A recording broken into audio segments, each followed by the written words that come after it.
Are we ready? Okay. Well, good evening, everybody, and welcome to the Edina City Council meeting. It is Tuesday, April 7th, 2026, 7:01 p.m. Almost right on time. Director Benarott, thanks for your assistance with the audience, both here and listening to us virtually. As Director Benarott said, we've been doing these meetings in a hybrid sort of fashion since the start of COVID, and continuing on. People are listening in, watching remotely. They have a chance to call in tonight only during community comment. We don't have any public hearings this evening. Otherwise, they'd be able to participate in public hearings as well.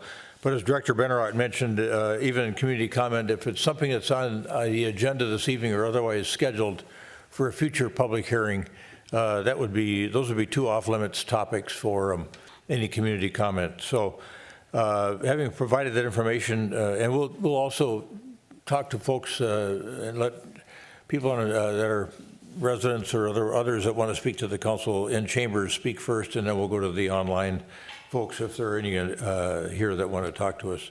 So having provided that information, I'm going to call the meeting to order and ask our clerk, Sharon Allison, to call the roll. Councilmember Agnew. Here. Councilmember Jackson. Here. Councilmember Pierce. Here. Councilmember Risser. Here. Mayor Hovland. Here. Next is the Pledge of Allegiance. I pledge Allegiance to the flag of the United States of America and to the republic for which it stands, one nation, under God, indivisible, with liberty and justice for all. Thanks for participating in that pledge. We've got a meeting agenda that's been published both for the benefit of the council and for residents of our community to see if they're interested in anything on the agenda for this meeting. And is there anyone on the council who wishes to modify the agenda, or anyone from staff? Okay. Hearing nothing, is there a motion to approve the meeting agenda as published? So moved. Second. Member Pierce moves, Member Jackson seconds the approval of the meeting agenda for this April 7, 2026 meeting of the Edina City Council. Any further discussion? All those in favor of approving the agenda for the meeting at hand say aye. Aye. Aye. Opposed? Carried. The meeting agenda is approved. We've got something to work from here in terms of our guide, and we will next go to community comment. And, you know, we talked about this since after the end of the last quarter, I think, and continuing on into the new year, this notion of let's try to treat each other with civility here in chambers and everywhere in life. Let's keep kindness as our guide for our neighbors and our friends and people in this chambers, especially this evening. And just, you know, provide that information again, just as a reminder that we want to always be as civil as possible to each other and respectful.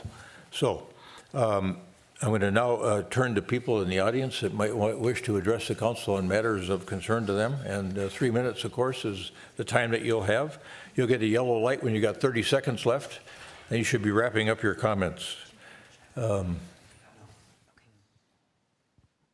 right, welcome. Mayor, council members, my name is Ralph Sickard. Mayor Hovland, I'm here to reflect on the comments you made during the mayor and council comments portion of the March 3rd City Council meeting at the 2-hour, 25-minute mark. In particular, your assertion that my comments made earlier that evening during community comment regarding the 2026 budget and Mr. Neal's moonlighting were, and I quote, inappropriate, disrespectful, and lack civility, end quote.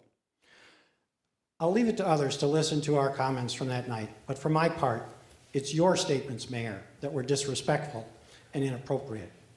Mayor, you acknowledged knowing about Mr. Neal's moonlighting, but what you chose not to say was the extent of oversight exercised by the entire council.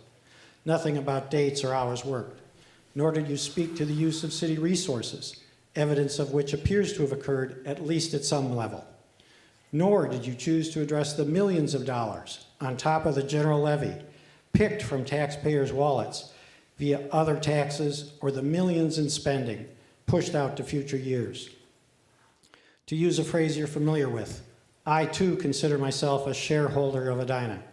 and for that reason, I'm pushing back on your decision to rebuff a legitimate concern regarding a fiscally unsound and unsustainable budget, which, short of evidence to the contrary, only darkens the cloud reasonably hanging above Mr. Neal and this council. Mayor, contrary to your March 3rd statement, Mr. Neal's employment agreement does not call out by name Neal Family Consulting.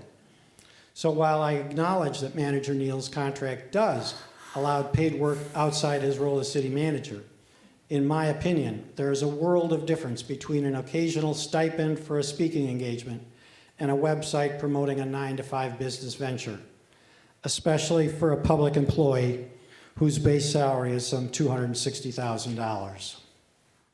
Finally, your repeated attacks on community comment represent a more disturbing behavior, a behavior not calling for decorum, but rather an attempt to intimidate and quiet constituents, much like we've seen recently from other administrations. And yes, there are unanswered questions, but respect is earned. Neither Mr. Neal nor this council has earned it. One, who other than Member Pierce was aware that Mr. Neal had established a consulting practice with his son? What reporting did Mr. Neal share real time with the entire council with respect to dates and hours worked? What resources, including staff time and documents, were used by Mr. Neal to further his website and consulting practice? Thank you. Thank you, Mr. Zickert.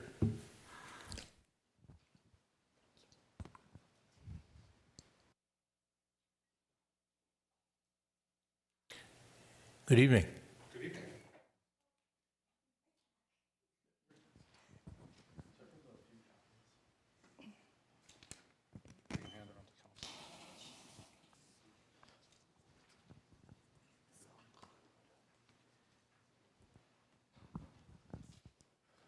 All right, I'm going to start my time.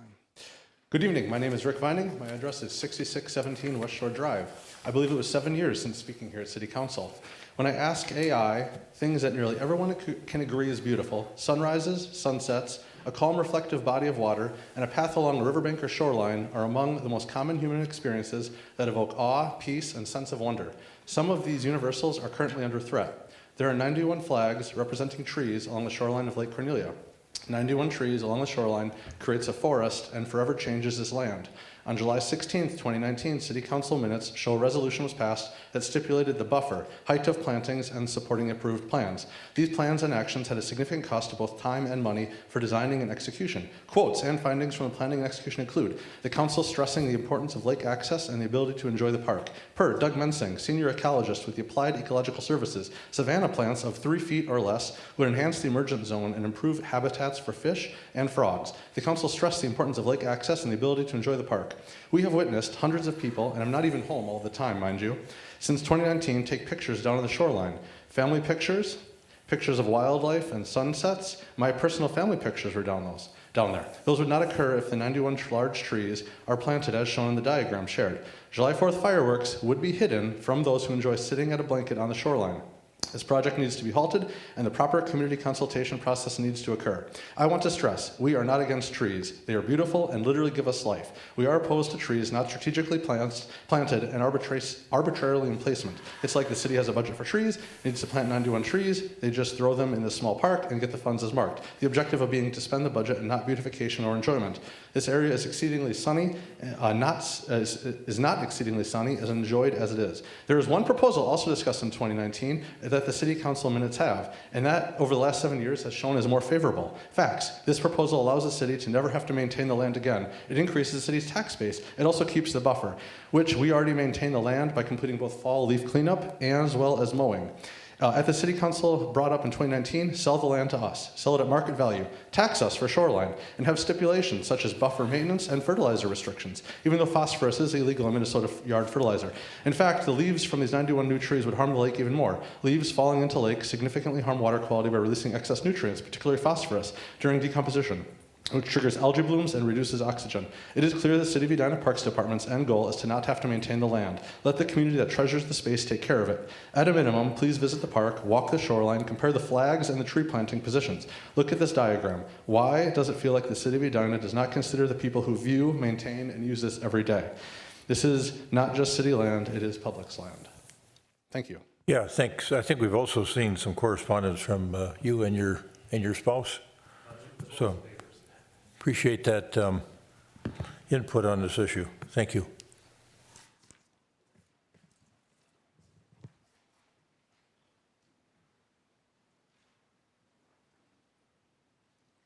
Good evening. Good evening. I'm Peter Friedrich.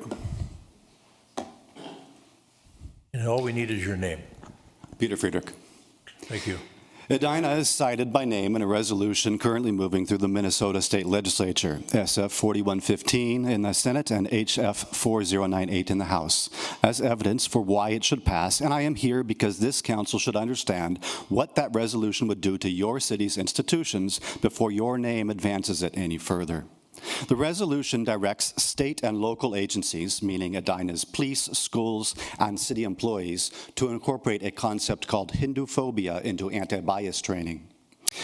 And it calls on the Attorney General and every state employee to enforce laws against discrimination using that concept. What the resolution does not tell you is that the definition it uses was coined by a member of the authoring organization's advisory council who meets personally with India's Prime Minister Modi, the leader of India's Hindu nationalist movement, and a government whose operatives were indicted by federal prosecutors for plotting to assassinate an American citizen on U.S. soil, and who boasted at a rally, "This new India comes into your home to kill you." A Jewish Currents investigation found that the definition was used 75% of the time to catalog not bigotry, but journalism, academic research, and political criticism.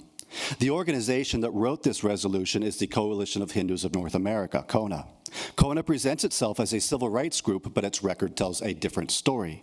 CONA draws its leadership from India's Hindu nationalist network, and 71% of its advisory council has verified ties to organizations linked to Modi's ruling party. CONA opposed every caste discrimination protection introduced in this country, and when asked about coverage of caste-based lynchings, a board member called it a sob story. 4 members of Congress signed a letter pressuring a university not to host a conference on Hindu nationalism. Everyone had taken money from CONA's Political Action Committee. CONA defeated a California bill protecting Americans from foreign assassination plots after it passed both chambers unanimously. And the U.S. Holocaust Memorial Museum ranks India under Modi as the top country at risk for a new mass atrocity event. That is, the government whose associate coined the definition this resolution would direct Edina's institutions to enforce. Last night I spoke in Maple Grove, where CONA built an operation from nothing in 13 months and secured the police chief, deputy chief, and a council member at the Capitol with CONA's leadership 3 weeks ago. That is the playbook, and Edina is already in the legislative record. In Georgia, where CONA started, a resolution identical to this one has already escalated into a bill writing Hindu phobia into the state penal code. Anti-Hindu bigotry in this city is real and demands a real response, but not from an organization whose definition of bigotry was designed to capture political speech on behalf of a foreign government. Edina's institutions deserve better than that. If CONA comes to your police department or your council asking for a relationship, you now know what you'd be associating this city with. And I have an information sheet on CONA and this issue for every member of the council. All Thank right, you so much. Mr. Friedrich, if you want to give that to our clerk, we'll make that part of the record. Thank you. Thank you. Thank you. Anyone else? Okay, yes. Good evening. In a way, I shall lower the temperature a little bit. My name is Marilyn Allen, and I am a resident of Edina. And I intended tonight to speak to you on behalf of support for a crosswalk at Cooper's Avenue on Interlochen Boulevard. And my 14-year-old grandson, William, was supposed to come and speak as well. He's abandoned me, but he's asked me to read out his speech. And since it's better than mine, and I only have 3 minutes. I will read his speech if that's acceptable to you. In early October last year, I'm speaking as William Allen now, my golden retriever Deacon and I were walking across Interlochen Boulevard toward Todd Park when a vehicle failed to see us. We were halfway across the road when we were struck. Deacon was thrown about 10 feet, tearing his nails as he tried to hold on, and he sprinted all the way home. I collided with the bumper, the driver's mirror, and my left foot was run over. My injuries were extensive: a fractured hip, internal bleeding, bruised organs, and a damaged foot. But the lasting injury was the trauma this incident inflicted on me and my dog. Deacon is now scared to walk on that side of the street and flinched for months at the sound of cars, all because the driver didn't expect someone to be crossing. What I want you to take away is that this was preventable. If there had been a crosswalk, drivers would know to look for pedestrians, bikers, children, and people walking their dogs. Even as the police officer took my statement after the accident, we saw several people cross the road with their dogs just a few feet from where I had been hit.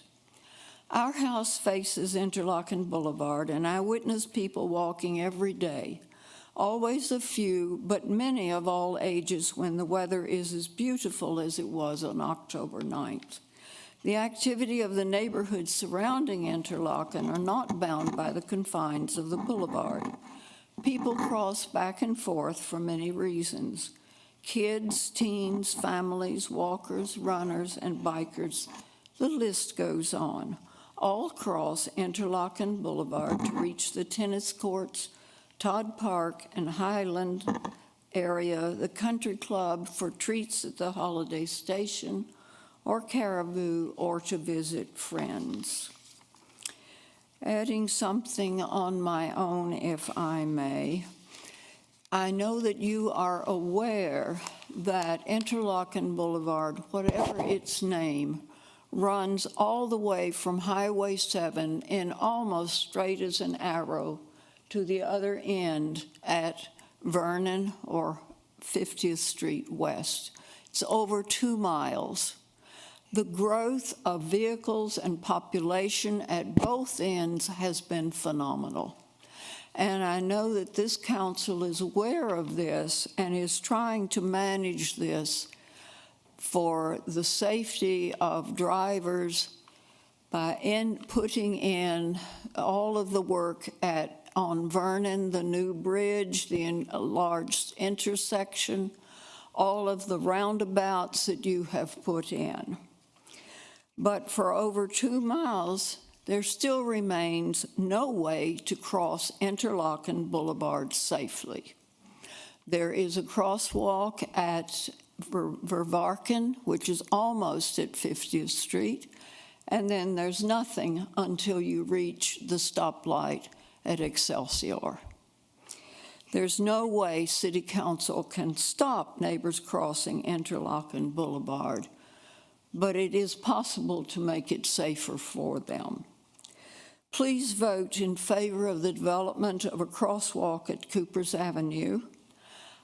We are not asking for a change in the speed limit, a stoplight, or stop sign, but only a bit of paint and a few signs for a crosswalk to help both pedestrians and drivers avoid another needless and, I believe, inevitable injury or death.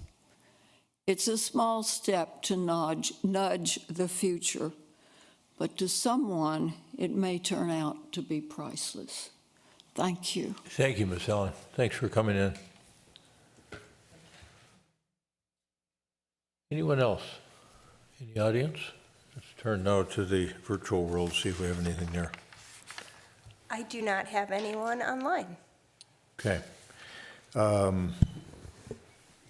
Well, let's then turn to the next portion of the agenda. Part of community comment, but where the city manager responds to community comments that were made at the prior meeting. It's been a while since we've had a meeting, but I think there were some comments made that you want to respond to. Our last meeting was March 17th. We had one question that evening, and that question was around how the city recognizes and implements lowering our flags when we have a governor's order. We have a protocol about how we do that.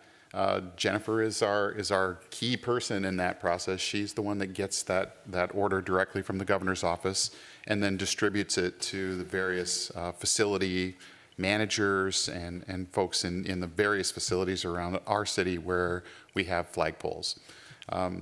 There is no intention of being disrespectful about not getting a flag lowered. I think in this case it was just a human error in terms of the communication. Sometimes it's a mechanical error. The flag, as you may know, there's chains and apparatus that sometimes get frozen or literally frozen, and we can't make them go up and down. I don't think that was the case here, but that has happened before. We are doing a process check later this week on Thursday, I believe. We have a meeting with all of our flag folks who take care of this and also the facilities managers where we talk about how we can make this better and kind of reduce the human error piece of it. So we think that's important and we want to do it right. And that was it. All right, thank you. That prompt any questions or comments from council members? All right. Next on the agenda is the consent agenda. There are several items on the consent agenda. Is there anyone on the council that wishes to remove an item from the consent agenda? All right, hearing nothing, is there a motion to adopt the items on the consent agenda in a single motion? So moved. Second. Member Pierce moves, Member Jackson seconds the adoption of the items on the consent agenda in a single motion. Any further discussion? All those in favor of adopting the items on the consent agenda in a single motion say aye. Aye. Opposed?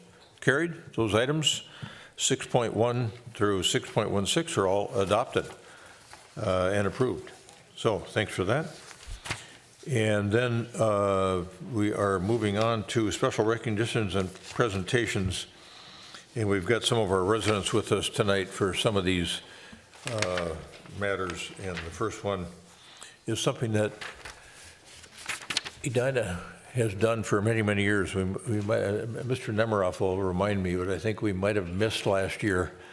But we were, years ago, they started this Days of Remembrance.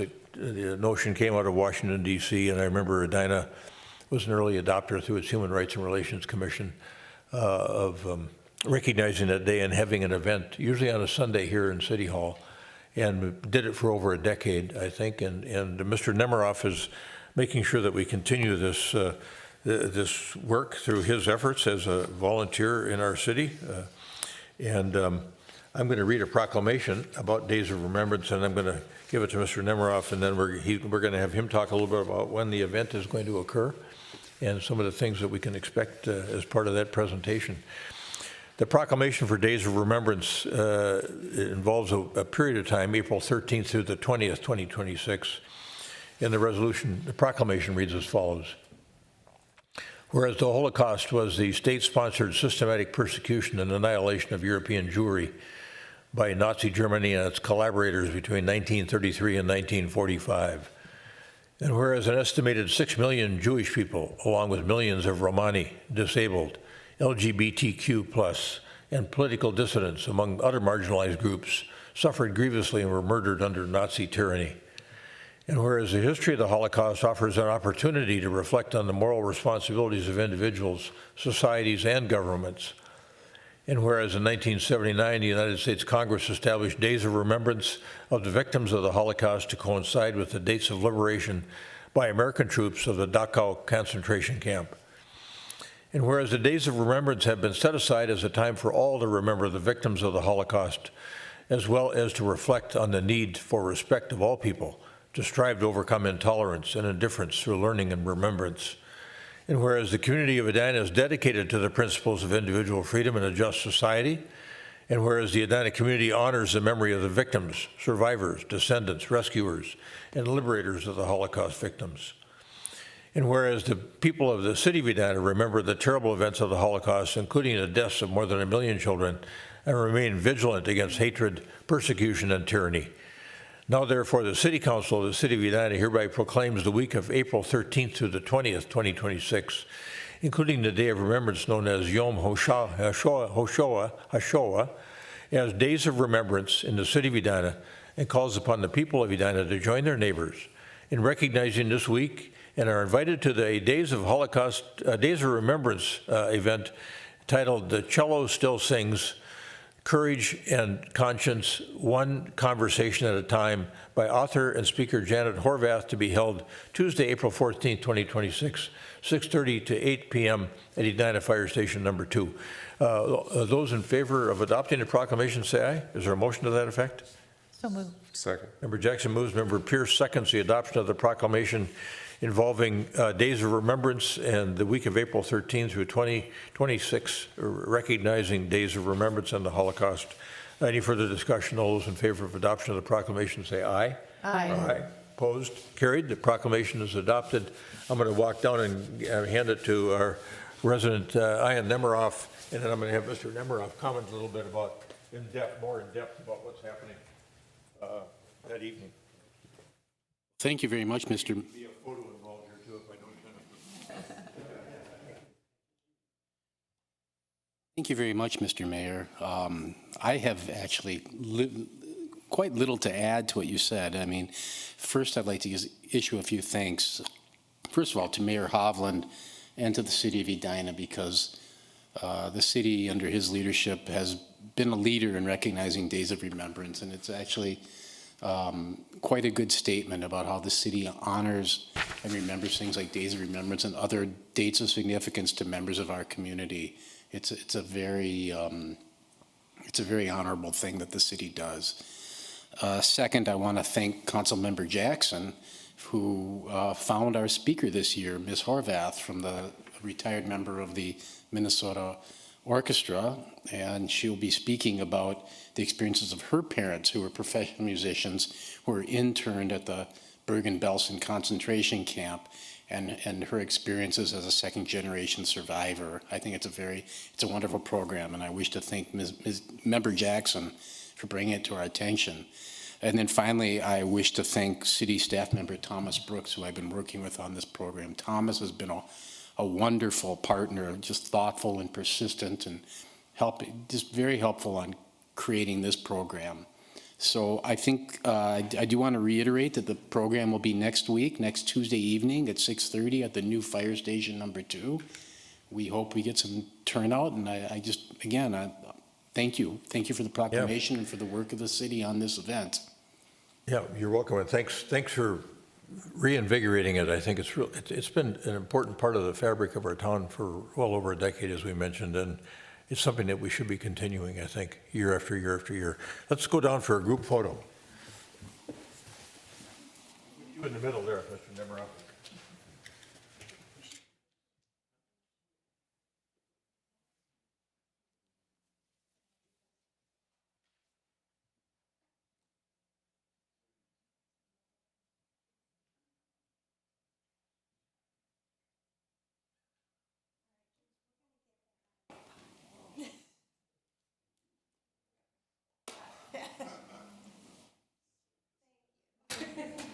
All right, everybody come closer. Ian, let's display your proclamation.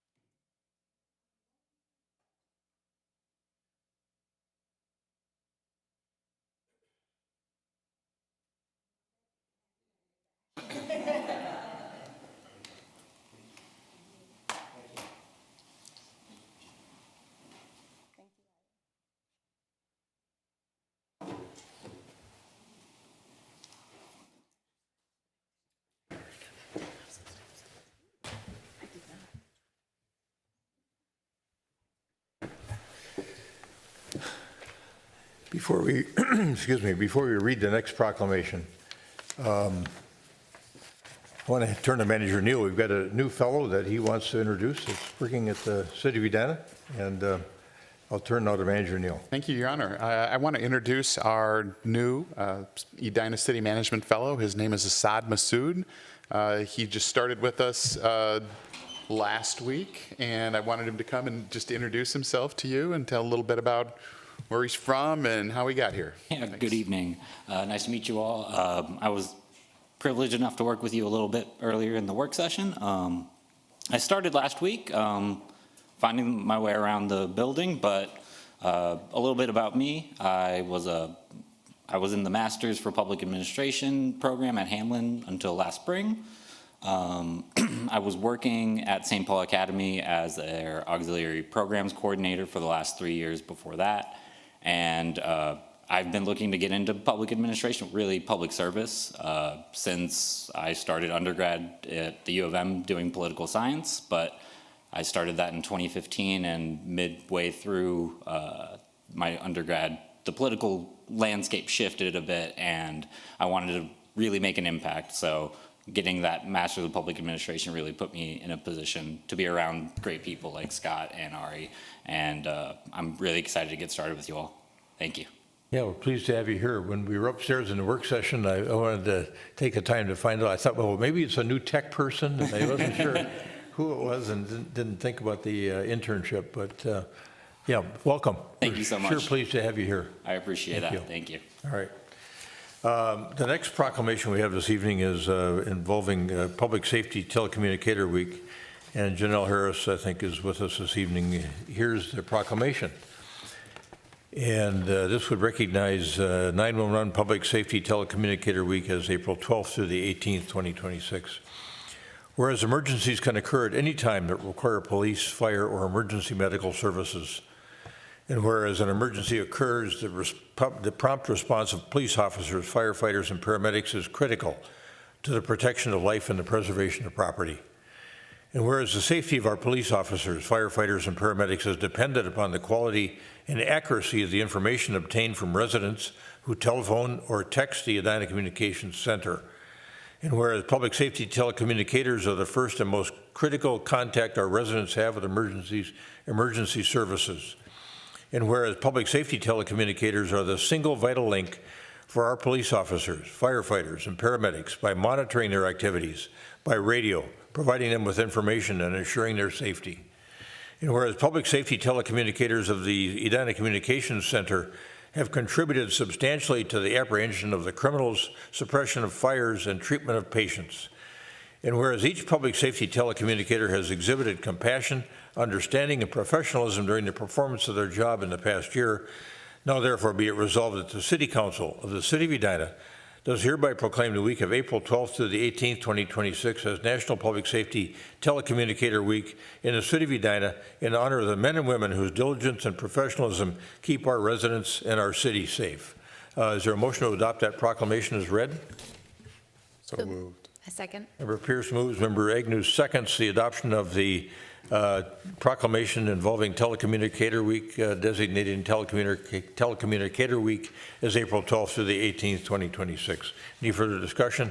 All those in favor of adoption of the proclamation as read, say aye. Aye. Aye. Opposed? Carried. And we've got, here, thanks for being down here with us tonight. And always look forward to your comments because you are such a critical component of how we keep people safe in our community. And you guys are always so calm, cool, and collected upstairs. And so it's good to have you down here with us. I appreciate that. I brought along Dispatcher Ingram with me.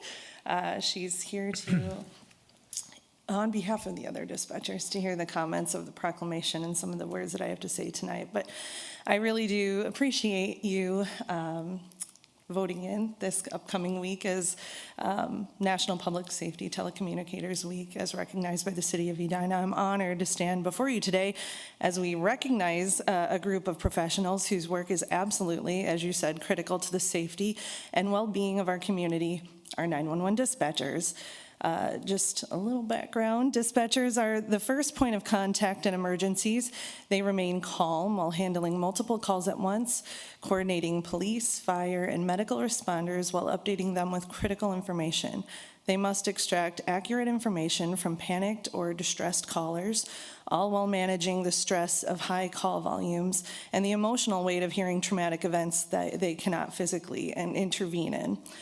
Decisions must be made in seconds, often with incomplete or unclear information, where hesitation can have serious consequences.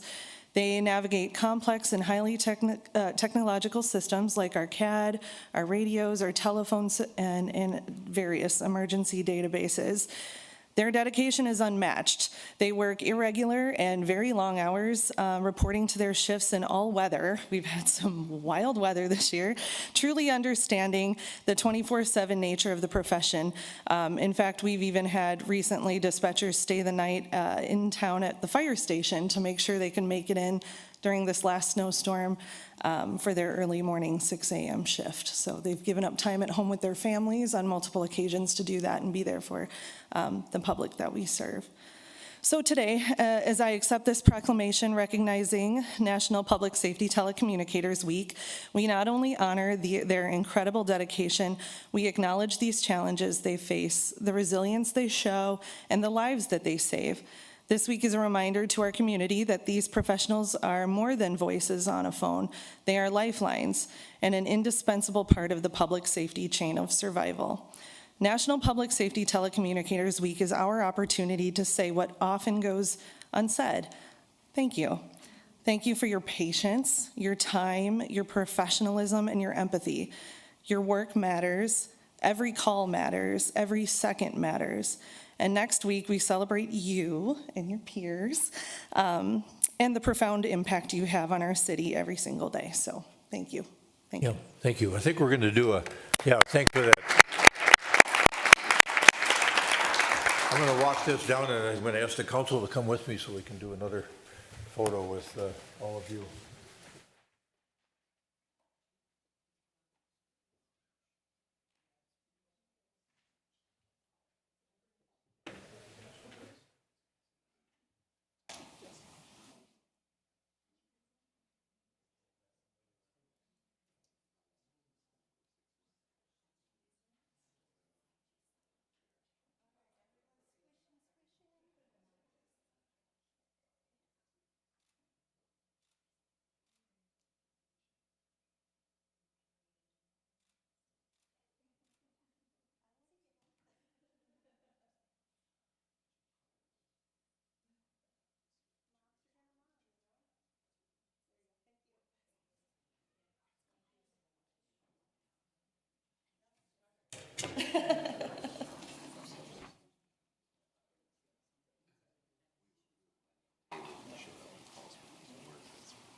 The next couple of matters we have coming up on the agenda involve a proclamation on Earth Day, and then we're going to get an annual sustainability and climate action update from Marissa Bear, our sustainability manager, and that's always interesting information. But first, let me turn to the proclamation involving Earth Day, and we've got several of our residents here that are keenly interested in Earth Day and everything environmental, I think, in Edina, and have been involved and engaged in protecting Mother Earth for decades. So here's the proclamation. Whereas Earth Day is commemorated annually on April 22nd to demonstrate support for environmental protection, advance sustainability initiatives, and raise awareness about climate change. And whereas Earth Day serves as a reminder of our responsibility to climate action, stewardship of our resources and our future generations to live a livable world, live and leave a livable world. And whereas the City of Edina is committed to addressing climate change and has taken steps to reduce its carbon footprint, conserve natural resources, and foster a culture of environmental stewardship, and whereas in 2021 the City of Edina adopted a climate action plan outlining our community's commitment to reducing greenhouse gas emissions 45% by 2030 and achieve net zero emissions by 2050. And whereas Edina residents and businesses are actively supporting climate action by participating in the Community Climate Action Fund, diverting waste from landfills by participating in organics recycling, and choosing to walk, bike, and bus as alternative ways to move through our community. Now, therefore, the City Council of the City of Edina hereby proclaims April 22nd, 2026 as Earth Day in the City of Edina, and encourages all residents and businesses to acknowledge their role in protecting our environment and combating climate change. Is there a motion to adopt that proclamation? So moved. Member Jackson moves. Member Pierce seconds the adoption of the Earth Day proclamation designating April 22nd, 2026 as Earth Day in the City of Edina. Any further discussion? All those in favor of adoption of the proclamation say aye. Aye. Aye. Opposed? Carried. Proclamation's adopted. Director Bear, you have anything you want to say relative to the proclamation, or we can come down and take a photo I now, have or look for just some reports? Okay, good. Yeah, You got, thank you. Look at that schedule of events. There you go. Got it. Yeah. So thank you, Mayor, Council members. So as noted, Earth Day on April 22nd commemorates environmental protection. We're looking at advancing sustainability initiatives as well as raising awareness about climate change. What this proclamation does is not only highlights Earth Day, but also continues to elevate our commitment as a city and for our community to achieving our climate action plan goals. To foster that environmental stewardship, we are looking and supporting several events this month. First, all month long, the city will be providing 100% discounted visits for the Home Energy Squad program. Those are in-home visits for residents in the community to help them understand what is their home's energy use, what are opportunities for increasing efficiency, and then providing direct one-on-one support so they can sign up for that online. A lot of events as well. We have educational workshops around planning for clean water. One tomorrow night at the South Metro Public Safety Training Facility, as well as one next week online. We're hosting a clothing swap at the Senior Center on April 18th. There's an open house for the Safe and Equitable Mobility Action Plan at the new fire station on the 22nd, and then towards the end of the month, there will be an Arbor Day tree planting at Creek Valley School Park on April 24th, and then on April 26th at Weber Park will be the Earth Day Community Festival. So we encourage residents to participate in these events, sign up for a Home Energy Squad visit, and continue to celebrate Earth and also support our climate action plan. And we have several folks in the audience tonight, not only from our Energy Environment Commission, but also just members of the community that support sustainability, and would also like them to be part of the photo that we'll do. All right, we're going to come down and take a photo, I think, with all the folks that are here. But first, let me have Mr. Thompson come up and tell us about the Earth Day Festival, if you feel comfortable doing that on Sunday, the 26th of April. Never give up an opportunity. Well, you can come to hear Mayor Hovland as one of our speakers. Right back at you. Also Larry Kraft from St. Louis Park, and we'll have a number of students, and Julie Green, our state representative. But the big reason to come is because people are showing up for the climate. We have Tom Tessman here with the Energy Commission. Alicia is on the Morningside Neighborhood Association steering team. And what I found in my decades of doing this work, and ever since what we've gone through these last few months, people need to come together. So our focus is really getting people out of their homes, down to the park, enjoying the music, enjoying the food, listening to people, and learning from the 17 different organizations that are going to be having information there. So on behalf of all of us, thank you, City, for helping us. Thank you, Jennifer, for helping to blast out the information. We're hoping for good weather and a large crowd, but do come and hear Mr. Hovland. He's quite good. That would not be the reason to show up there. Let's have a photo with everybody here that's involved in Earth Day. Yeah, the council come down.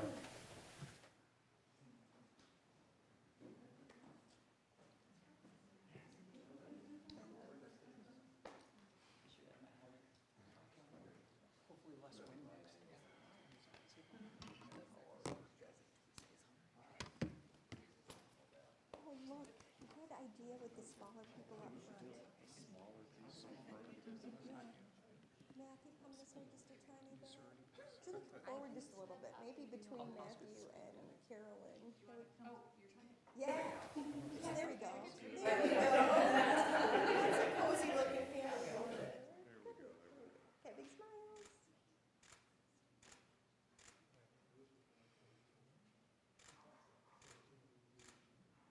And a couple more.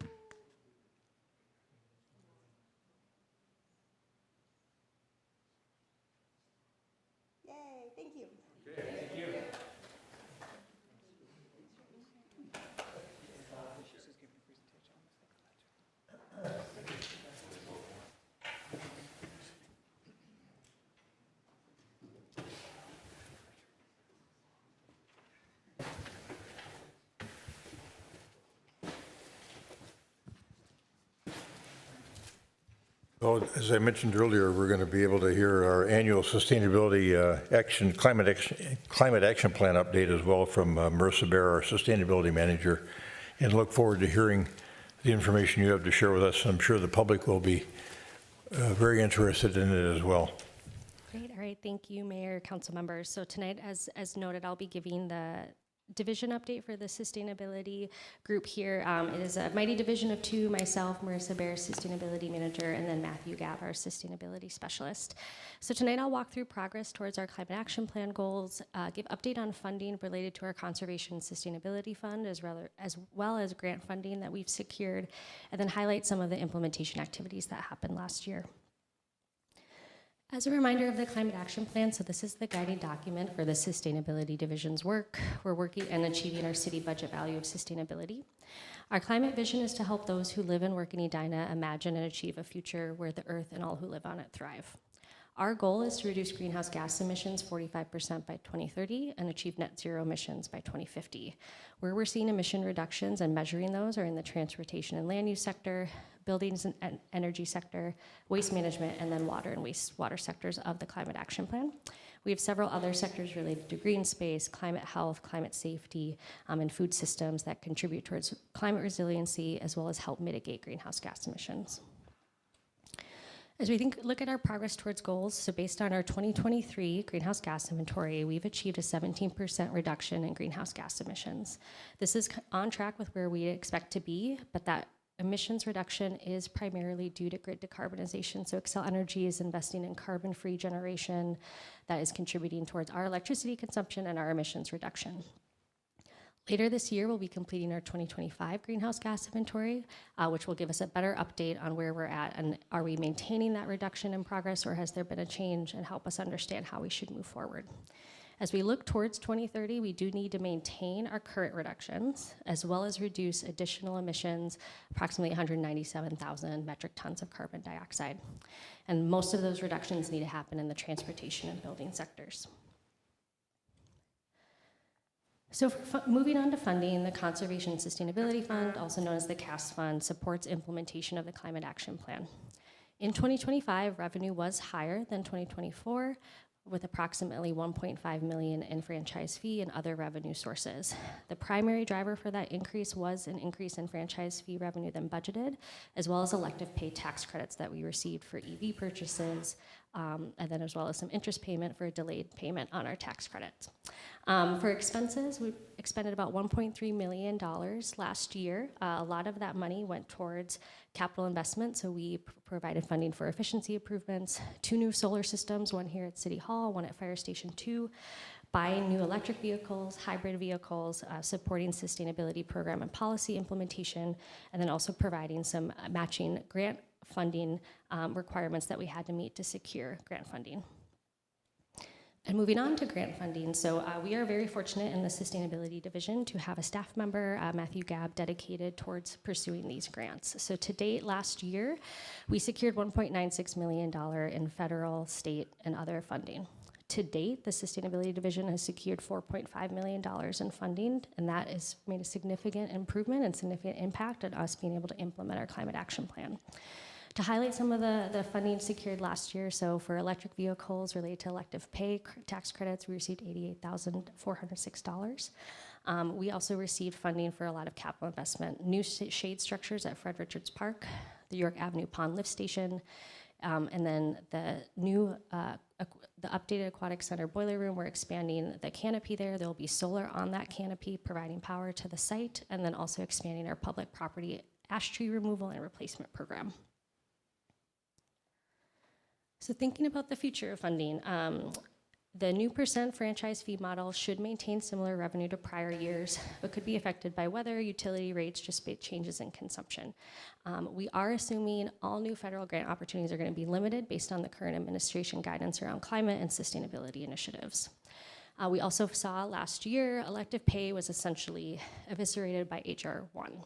EV credits ended last year in September. There will be no new credits for EV purchases made by the city or other organizations. The remaining solar and wind credits are incredibly hard to comply with and make it essentially difficult to achieve any receive any credit related to those projects. And geothermal was relatively left untouched. However, we don't anticipate any new geothermal going in at city sites, so we're just anticipating no new elective pay tax credits coming in after this year.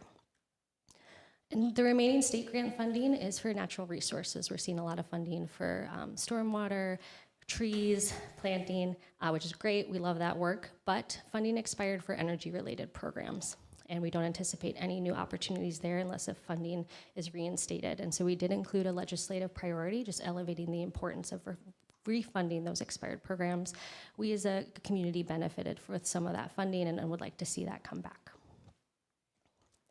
So this slide highlights accomplishments. I'm not going to walk through all of it. Big takeaway is a lot was accomplished last year. We're really excited at the work that's been done. But just to highlight a few things, the first thing I just want to note, the Community Climate Action Fund, which provides incentives for efficiency projects, e-bikes, renewable energy, other home electrification. We expanded that to include matching funds for sustainable deconstruction. So as we look at tear down, residential redevelopment, other commercial demolition, rather than having that building demolished, that waste going straight to a landfill, incentivizing deconstruction where that material can be salvaged. And so we're really excited about being able to do that here in our community. We also commissioned the new solar here at City Hall and at fire stations, so that's increasing our ability to generate renewable energy on site, reduce utility bills, provide some resiliency to our buildings. We updated the Climate Action Plan work plan, as I presented late last year, to really refocus our efforts between 2026 and 2030, and that's guiding staff's work plans as well as commission work plans. And then we were able to showcase Edina programs and policies at a regional conference, as well as participate in some statewide case studies just to highlight the best practices that we have implemented here in Edina.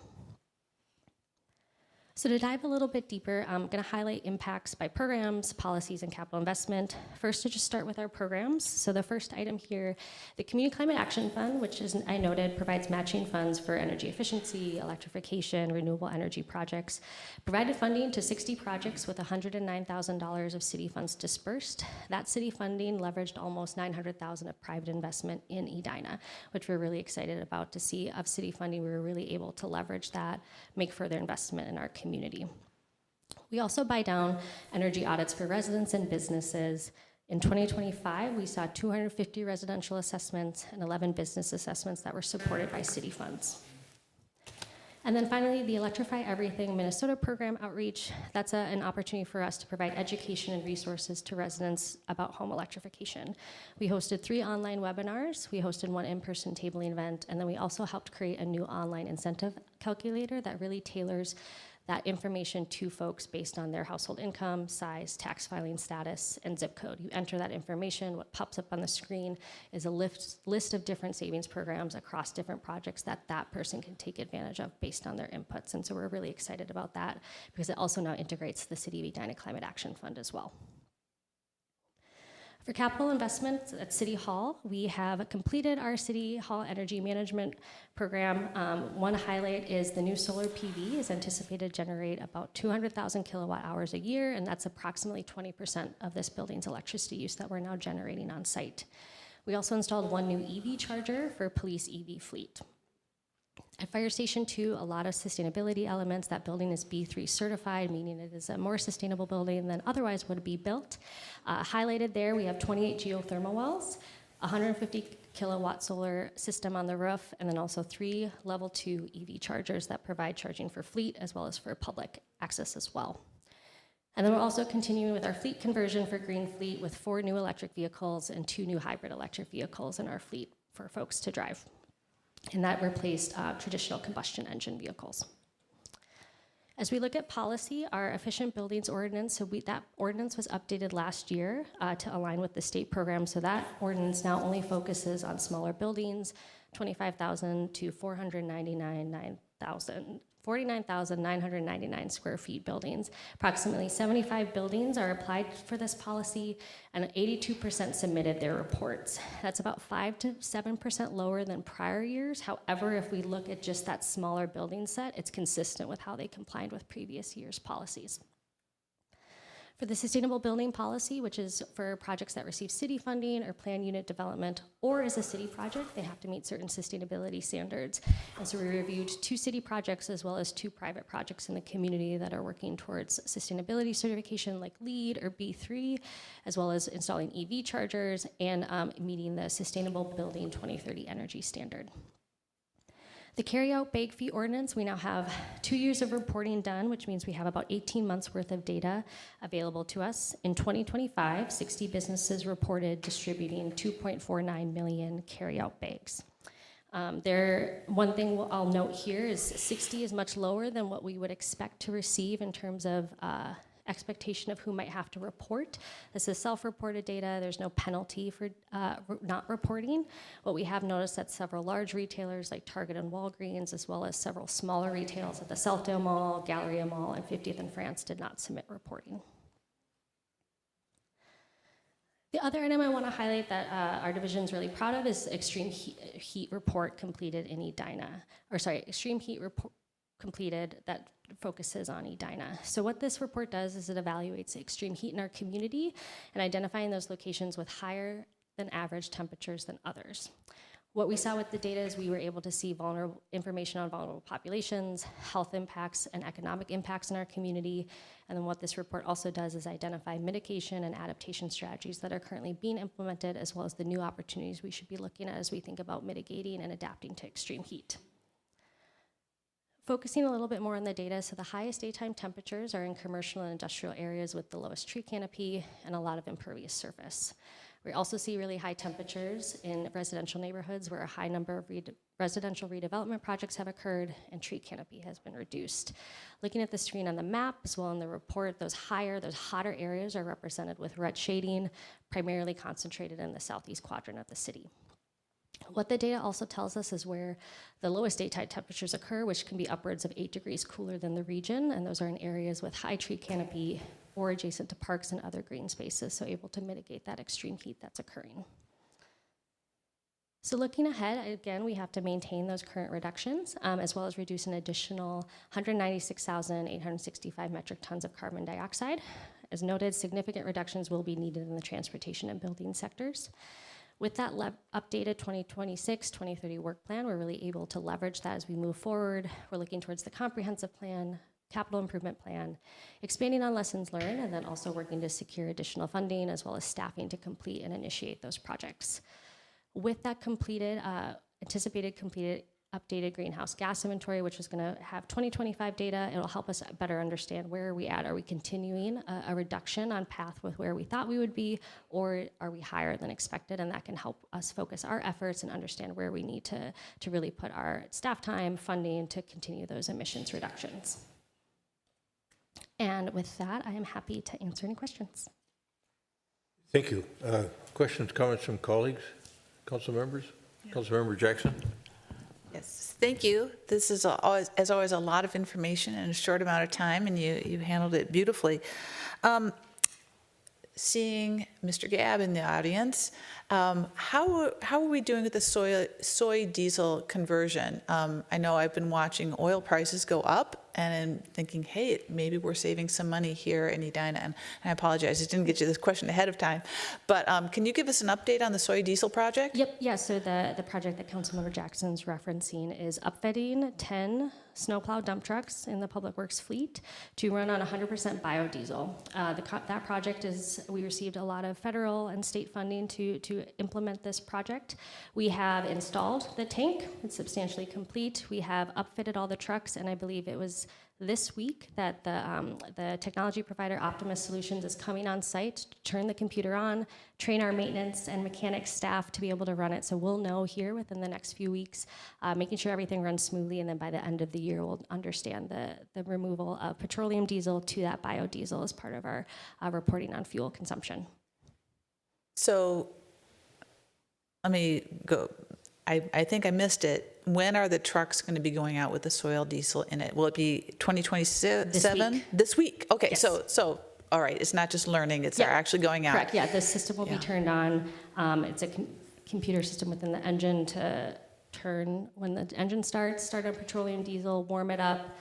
At a certain point, essentially flips a switch to start running on the B100 tank that's also been installed. So it'll be this week that we'll be turning that computer system on and then training the mechanics and staff on using the vehicles. Wonderful. That's super exciting. Can you, do you have a mechanism for gauging how much money we save by running the soy diesel instead of petroleum-based, given the price of gasoline and diesel going up so high? Is that part of your metrics that you're going to be looking at? So we, and I might ask Director of Public Works Chad Miller to chime in here. So we pre-purchase fuel at an agreed contracted rate. So we're able to look at that as we forecast out. It's not a weekly or daily or monthly purchase that we're making, so it's a little less volatile than your average consumer. But it will be something we'll be able to track forward both on dollar savings, fuel savings, GHG savings that we can include in future reporting.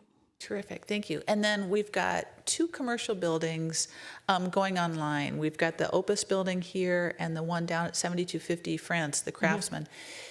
If you have the opportunity to talk to either Manager Neuendorf or Mr. Teague and get contact information from them, I would love to hear how many of those people live in Edina, will be working in Edina, as opposed to commuting to another community. I've heard that there's a lot of local interest in these buildings, and if it's possible, it may not be, but I would love to see if that's going to help reduce the amount of transportation costs and try to meet our transportation goals, because it's really hard to measure, you know, what those miles are. But if you anecdotally could get some stories, I think that'd be really interesting. Thank you. Yeah, thanks for your good work. Thank you. Councilmember Agnew. Thank you. And I just want to echo, thank you so much for all the work you do in the community and for working with the commission as well, and just all of the organizing that you're doing. So thank you, first off. I'm really excited to see the kind of continued data collection that we're having on the single-use bag ordinance, because I know that was something that was really important to us as we were thinking about this, is not only do we want to do it, but then how can we measure the impact that we're having? So some just additional data points that I think would be good if you could maybe come back to us at a later meeting. Being able to understand, having some of those initial data points that we had used when we were first reviewing the ordinance of like how many bags were being distributed by specific retailers as like a before data point to understand how has the ordinance potentially impacted, or correlation, causation, not really sure, but just some more storytelling on the impacts that we're seeing. And I know that we didn't have like extensive pre-data, but just kind of the best that we can. And then I also think it would be helpful to start to see like year over year as well, because I think some of like the initial data maybe not as directional, but as we start to layer on year by year, we might get more. Got it.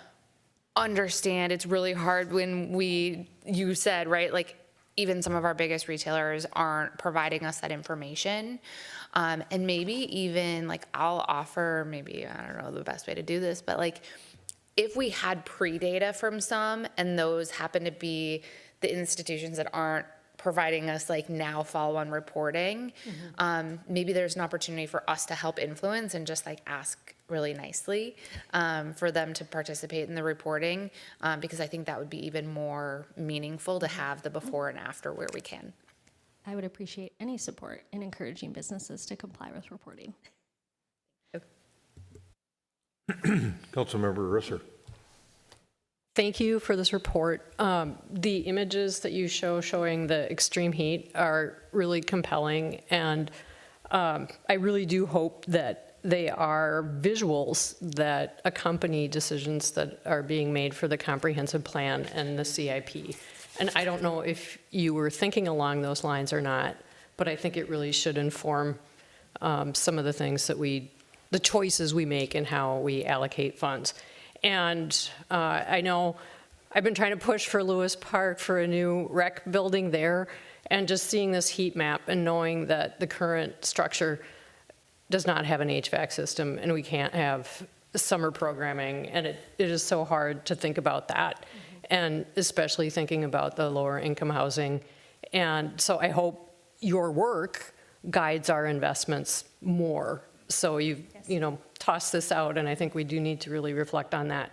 The other question I had was the land behind Fire Station number 2 if there's any potential, and I hear the cutbacks to federal grants, but is there still money for microgrids or perhaps another form of use that could lend itself to sustainability? A little solar garden, I don't know. Pretty limited Okay. from the federal administration. There's, as noted, essentially eliminated for any funding that's been available for sustainability as we think about either internal funding or other opportunities, especially in the site you had noted on the outlot behind Fire Station 2. A lot of goals, I think, that as we think about that site. With the microgrid, that's a little bit more difficult. It's often an interconnected system across a lot of private buildings. But what my goal for anything that would go there would be to ensure that there's a sustainability element integrated. If it's a building, can it be net zero? Can it be all electric? Can it have on-site renewable energy generation? If it has to apply with our sustainable building policy, that stuff can be insured versus just encouraged. So in terms of, is there funding available for a solar garden or for a microgrid? Pretty limited. We'd have to likely invest our own capital to do that. But if it were to go to a private developer, putting in a separate site, we could either require it or strongly encourage that activity. Okay, thank you. And I do want to underscore, in my neighborhood, I'm not in the red, the hot part, but I do walk along the Southdale area. When it's August, and when you are walking down the sidewalk, it is just miserable. And we need to figure out what we can do to really bump up our tree canopy and try to reverse this. So again, thank you. Your work really shows what we need to do. Thank you. Member Pierce. Thanks, Mr. Mayor. Again, thank you for the presentation. Member Agnew kind of is cheating on my sheet here. She's covered everything that I had. No, we're good partners on this side. It is going to be harder and harder to get wins in this space. And so you've kind of talked through a lot of the grants going away. So it's not going to get any easier. And so I just wanted to underscore the importance of data, as Member Agnew described, and we need to be able to compare against something. Mm-hmm. And I think you do have some comparative data. I'm sure you do. And so it would be good moving forward that we can kind of see both so that we can tell not that our efforts are achieving the goals that we set, because that's what your presentation shows. But we need to show that not only is that true, but that achieving those goals is having the right impact on the climate that we're expecting. Mm-hmm. And so we need to see all three of those data points moving forward, because as you said again, it's going to be tougher and tougher, especially in some of these cases, to get some of this work done. Yeah. So thank you. Thank you. For me, on the positive side of my observations, I joined Member Risser in thinking about the portion of your report that dealt with the Edina extreme heat, and then the advisory communication that we received as well that would support mitigation strategies and adaptation solutions. I thought that was a well-done document and added some real value to this whole extreme heat issue, and so I look forward to seeing what you and your department in our city does in that regard. The bag fee thing continues to bother me. I think we didn't have adequate data last year, but we had, from your data, we had 57 businesses report that they dispersed 1.49 million bags in 2024. So the purpose of the whole ordinance was to try to discourage people from taking a bag from the store and instead bringing their own bag, and they charged a nickel. And in 2024, the effect of that was that $73,610 was collected and went to the merchants that dispersed the bags. In 2025, the bag dispersal went up by 1 million bags to 2.49 million, if I'm reading the data right. So, I think a critical analysis needs to be done here. Is this even coming close to accomplishing? And it was $125,000. And the uptick in the businesses was 3. We went from 57 businesses to 60 reporting. and reporting that there was 1 million more bags dispersed to consumers that generated $125,000 in revenue. And so I oppose the bag fee, and I continue to have concerns about the bag fee and what it's actually accomplishing, other than putting $125,000 worth of revenue into the hands of our merchants. And I don't know what our costs are internally in terms of what it costs to run that program, who we have employed to help run that program, but I'd like to know more. I think our residents deserve to know more too. I can quickly answer the last comment. So the policy is managed by myself, sustainability manager. So I am as well as with support from Matthew Gabb, sustainability specialist. So it's internally managed. We just don't have the capacity to enforce. We don't have capacity to go to businesses, checking to see if they're implementing the policy, comply with reporting. And then we have used some conservation and sustainability funds that funds the outreach that was done. We sent letters, postcards, emails, connections with the chamber, as well as the 50th and France Business Association. But hearing the comments from Member Agnew and Member Pierce as well, definitely can come back with some more data and information. Yeah, I'm willing to give it one more year to see, to Member Agnew's point that we have a little bit more of a data stream to look at, and I think it's important. But yes, Member Jackson. It was my understanding, thank you, that the 2024 numbers were for 6 months. Correct. And the 2025 numbers were for 12 months. So that's why it's doubled. Yeah, all right. But if you take the 2024 numbers and double them, it is a reduction in the number of bags that were put out. There could be a seasonality aspect to it too, and so that's why I thought Right. one more year of data was worthwhile. Yeah, but it is, full year of 6 data. months data versus 12 months. So we didn't double in the amount of bags that we put out. We doubled the amount of time we counted the bags. So it's a little, I want to make that clear that if you double the 2024 numbers, the 2025 numbers is a reduction. So if you looked at a per month basis, you'd see the numbers go down. Yeah, thanks for that. Well, let's look at it another year and we'll see. Okay, thank you. Okay, thank you. Thank you. But I think with respect to, I think the whole council is interested in the heat mapping and the strategies around extreme heat reduction strategies. Strategies around that would be very valuable. So, all right, good. We've got one other matter remaining on the agenda, and that is a further conversation about potentially amending Section 4-9-9, which would repeal and replace Chapter 6, Article 3, regarding lawful gambling in the city of Edina. That's a code citation. We've been talking about charitable gaming, pull tabs in particular. We passed an ordinance on a first reading basis, and I think maybe Manager Neal and certainly our clerk Sharon Allison has gathered more information since the first reading, and I know that with the input I've had from residents, it's caused me to shift some of my thinking here, especially on the ratio. So anyway, I'm eager to have the conversation and hear what our clerk has learned from other communities, and Manager Neal, get your observations and the current staff recommendation, and then we can have a conversation about it. Great, thank you. I think from a staff perspective, first of all, we just want to remind you where we've come from and where we are tonight, and our clerk Allison can do that for you in a second.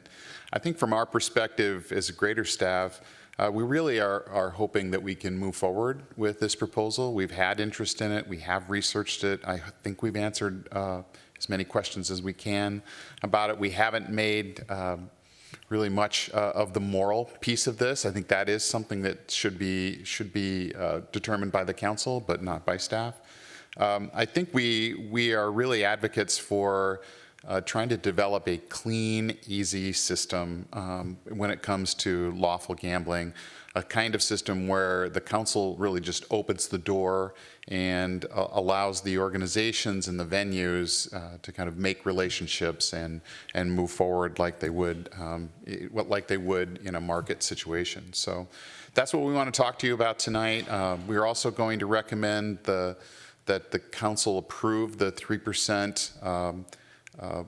The 3% tax, we'll call it, in order to support the administrative cost associated with using lawful gambling, and also the 10% piece that the city is allowed to use of the total revenues.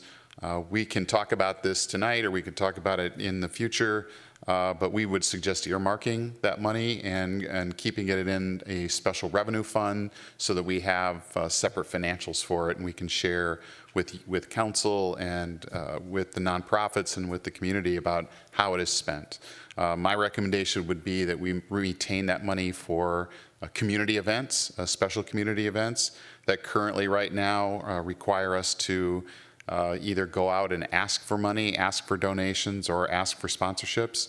If we had a regular source of revenue, we could make those large community events, which people like, even more feasible in the city. So I just wanted to give that little preamble, and Clerk Allison can walk you through where we are today.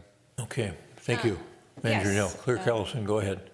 Mayor, members of the council, just a reminder that on February 4th, you did approve first reading of the ordinance, and there was consensus from the council to have a cap of 6 premise permits with 1 permit per location. You may recall that I did ask for only 3 premise permits. That is totally not something that you really need to consider. You're totally free to do whatever you feel, however many permits that you believe would be okay. Staff is absolutely fine with that. And in addition to what City Manager Neal has just stated, with the 3% gambling tax and the 10%, we're also asking that you approve the net gambling proceed to be spent in the trade area would be 70%. And then additionally, the ordinance, if you approve the ordinance as it stands before you tonight, it would also eliminate the tax exempt gambling of limiting those to 2 exempt events annually, and that would move to 5 events annually, falling more in line with what is allowed by the state gambling board. And we would no longer do a background check on those nonprofit agencies, treasurers, and presidents that would be pulling those permits, because they would be pulling that permit directly with the state gambling board, and the city would be simply signing off on those permits. And lastly, there would be an amendment to the liquor ordinance allowing lawful gambling. And with that, I can stand for any questions that you may have. Questions for Clerk Allison from council members? Councilmember Agnew. Thank you. In the staff report, we received a lot of data points, which are really great on just some other cities and what specific locations have seen, both in terms of total gross receipts as well as the net profits after state tax for those entities. The numbers that I'm seeing in here now feel, I would say, drastically smaller as the potential opportunity for these nonprofits than I think I initially understood from some of the first presentations. So can you maybe summarize, because I know we didn't update a staff report or the presentation, which I think is okay, but can you just summarize for me kind of what your interpretation of what some of these numbers mean for us to hypothesize what the nonprofit institutions within Edina might see in terms of net profits? So I don't think I can do that. However, I was shocked too at the amount of money that were raised, and then at the end of the day, what the nonprofit organization had to then put towards their community events. So I don't know what will happen in Edina. It did seem a little bit top heavy in terms of expenses, and I could be speaking out of turn with what their expenses are to actually run an event of this magnitude. So I was just as shocked as you are in terms of how much they're left with at the end of the day. So. Thank you. Yeah, because I mean, I think one of the selling points was it feels like so much money, right? And it felt like, I think maybe some of the sentiment was it would be crazy not to do this. But seeing these numbers, I think really make me kind of double down on calling to question, does this make it worth it? And is this the best way that we can raise funds for these organizations? So I really appreciate some of the legwork that you put into pulling all of this information. The other part, and I think this is based off of some of the engagement that we had from community members. There was a public comment a couple of meetings ago. Can you just help clarify? It sounds like even religious institutions within the city of Edina would also be eligible. Speak a little bit more about the analysis that you conducted on how many nonprofits would be eligible for this, and how you're thinking about who might actually then use it. So any nonprofit, anyone that is a 501c3 would be eligible to apply for a premise permit. In terms of how they would use it, that is totally up to them. They would need to have a relationship with a liquor licensed establishment. That is one requirement. And so those are the only ground rules in order for them to get a premise permit. And the next thing that they would take into consideration is what type of gaming would they provide at these establishments. And again, that is totally up to them, which games they would like to provide. What gaming does this ordinance, as it's in front of us tonight, allow? Pull tabs, both paper and electronic, as well as paddle wheel, electronic and paper bingo, tip boards, and I believe those are the only ones, and raffles. Okay, and so in the staff report, we see that there are 391 nonprofits that are associated with Edina. But I also see in here that we're hypothesizing maybe that the ones that would likely leverage this opportunity to do lawful gambling would be education-related organizations and then athletic associations and booster clubs. Can you tell me more about why we're making that assumption for this? Only because those are the ones who have shown interest so far, but that does not mean that it would be limited only to those associations. Okay. And I did speak with one church, for example, who did ask a couple of questions regarding premise permits. They felt that they didn't have the manpower or enough staffing to be able to do premise permits. From what I've understand is that it is quite an undertaking for an organization to be able to apply for a premise permit and be able to carry out what is required. And so from what I've learned, it takes a certain size organization in order to apply for a premise permit and then actually make it work. So within the list of organizations that are in Edina, I would imagine, I'm not speaking from experience, I would imagine that there are some nonprofits that are probably too small to be able to apply and actually implement a premise permit as required by state statute. Okay. Did we do an analysis of the 391 to understand? Okay. And the reason that I ask is because I went and I looked at some other locations just to kind of see, okay, what's the nonprofit then that's working out of this establishment? And so if you go to Bloomington to, I think it's Smack Shack, it's the Aliveness Project is the one that's there. And so it just kind of made me curious to understand, you know, if what we're saying is as important for us that this is going to education-related events, athletic associations, and booster clubs. Again, there's nothing in this ordinance as it's currently written that ensures that that is what is happening.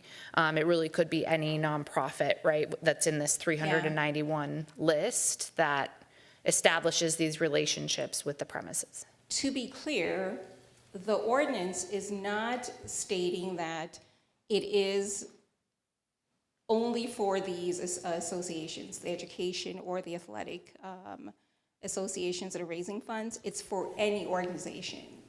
And if you were to approve specifically that they are in Edina, then it would be for any organization that is in Edina that feels that they qualify to implement a premise permit, they would be able to apply for a premise permit. So maybe we did get off track in associating certain organizations as being the only ones that would be able to get a premise permit, but that is not the case at all. It's not what our ordinance proposal is, and that's not It what is our not. staff recommendation is either. Right. Is it, if we wanted to, would it be possible for us to? Is there like legal grounds for us to do that, or is it not an option? I would have Attorney Kendall opine on that, but I believe that we could not limit it to certain organizations, that it would be open to any nonprofit that would like to apply, including any that is not in the city of Edina, if you do not put that restriction on. Yeah, I'm not aware of cities that have put a restriction on the particular type of nonprofit that may apply as long as they meet state legal requirements and they're 501c3. They're generally allowed to apply.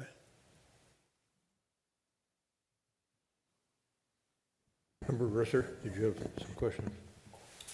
One comment, and this is based on communication with a resident about the 10% that we would be collecting. Do we have a ballpark figure of how much that might be? No? No, Okay. we don't. A concern I have is just, an entity trying to get this up and running, 10% could really be a hit and make it hard for them to succeed. The other thing is, on the flip side, it might not be that much money, and then we spend time trying to deal with that and making sure that we're going by the book. And I did look up the guide for cities on what you can spend your 10% on. It does, and I did think of Member Agnew on this, because one of the points is to a program for the education, prevention, or treatment of problem gambling. And I thought that was kind of an interesting thing if we were to earmark it for that. So I'm kind of rambling a little bit, but I guess my concerns at this particular point is that 10% going to make it harder for this to succeed? And also, what is going to be the cost in terms of overseeing this and really ensuring that we're using it in a way that is in line with state statute? So I guess it's not a question, but I put that out there for my colleagues. Thank you. Thank you. Councilmember Jackson. Yes, thank you. So I will have some comments. The question is, the way I read the ordinance as it is currently written in our packet, we don't have the limitation on one charity per site, correct? That we is took that correct. out, and we took out the limit on the number of organizations that could do this, or licenses we issue, correct? Correct. It was never in the ordinance to begin with. It was Okay. something that staff recommended. Okay, and then, well, I have comments, but those were my questions. And just to clarify, most of the work on qualification and everything is done by the State Gambling Board, correct? We will, you'll be doing your part and everything, but the heavy lifting of qualifying organizations and everything is done through the state, and we just kind of give the blessing once the state has established all this. That's correct, right? Well, the process is that they will make a copy of the application that they'll be submitting to the state, to the city. I'll come back to the council for a resolution approving their application that will then be given to the state board before they will even consider reviewing and approving the organization's gambling application. Now, what you will be looking for when we are reviewing that application is, do they have a lease agreement with a liquor establishment that is at least a year-long lease? And is that establishment been compliant with their liquor license? Those are actually the only two things that we're looking for. And if they meet those two, then you will approve the resolution giving permission for the state to issue them a premise permit. So we're basically saying they're stable and they're law-abiding. Yes. Okay, and then they go and say, do you have the staff to do this? Do you have the accounting to do it? Do you have a process for keeping the funds safe? And everything? That's all done by the state, but we're saying you're stable and you're law-abiding. Yes, Okay, correct. good, thank you, that's a good clarification. Councilmember Pierce. Thanks, Mr. Mayor. So just a question, just clarifying. So the question, one of the questions Member Agnew asked that was geared towards ensuring where these funds can be utilized. That's not what she said, but that was how I was interpreting it. And I thought you said a nonprofit that was not in Edina could also do pull tabs under this ordinance. Provided you do not put in place that only Edina nonprofits would be able to do that. Yeah, that's it. And so that doesn't sit right with me. But I don't know if I should have this kind of reaction to it.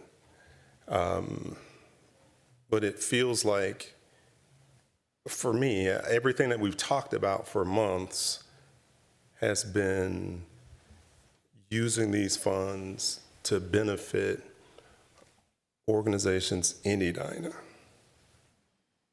So That's what we're suggesting, too. Yeah. there is an option to require these organizations to spend the money that they raise within the city's trade area.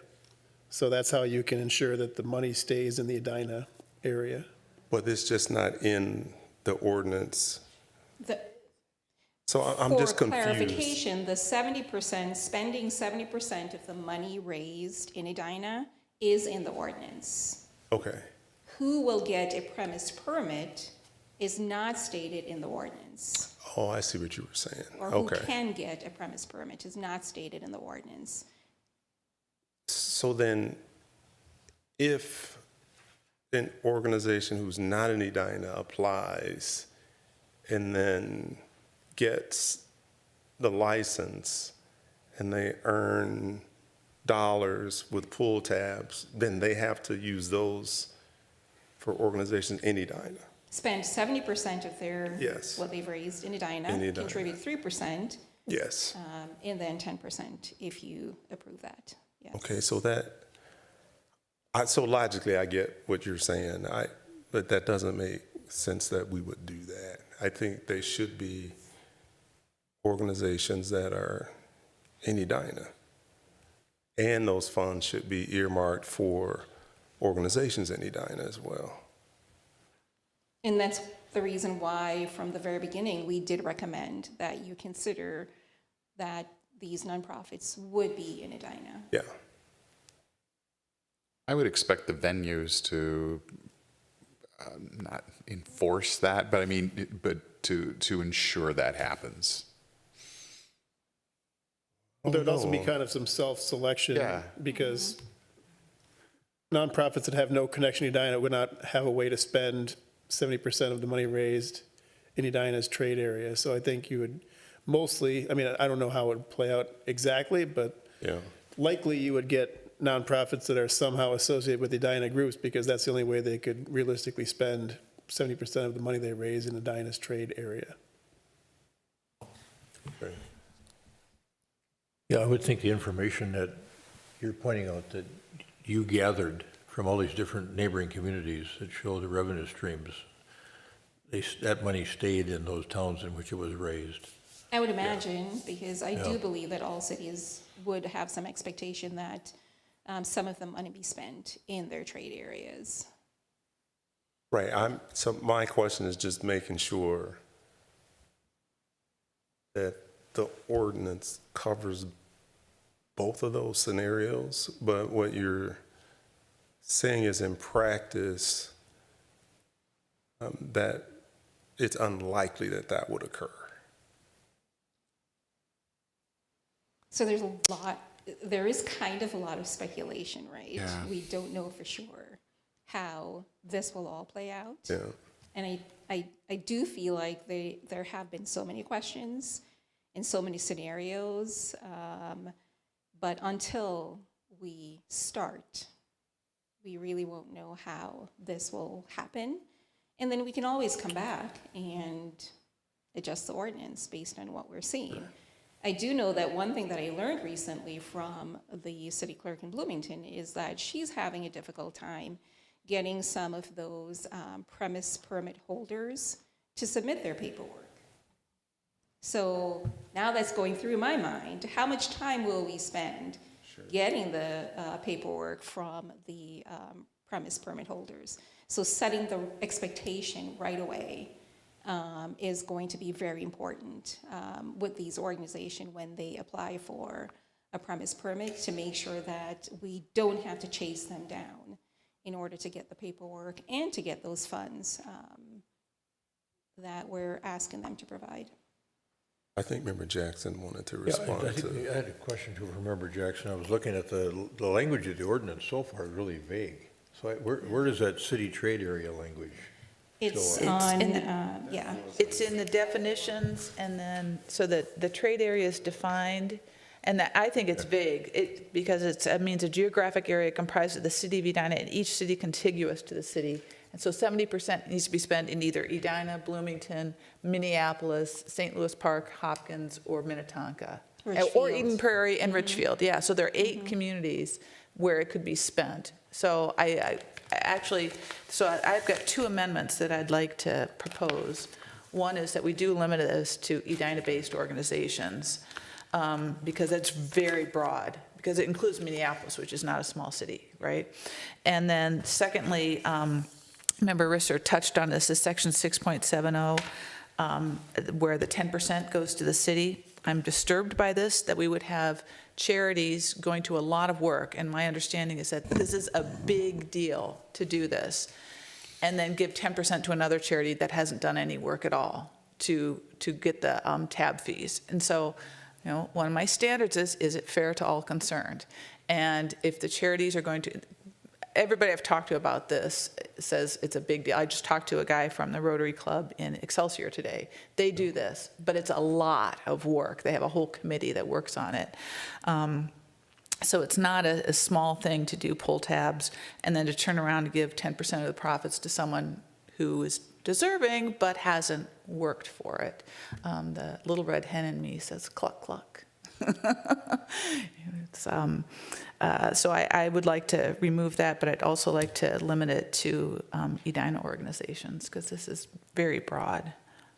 So one potential amendment would be limiting it to Edina-based organizations. What was the other one? Eliminating To eliminate the 10%. So that stays in the pool. It stays, the charity who does the work for the pull tabs gets to the proceeds of their work. Yeah, I agree with that. It doesn't seem fair to turn around and give it to another charitable organization unless it was an anti-gambling, mental health thing, which is not what we're anticipating, because we don't have those services. Yeah. Let's go to Member Agnew before we entertain language on amendments. Thank you. And yeah, I just wanted to respond to that part of the 10%.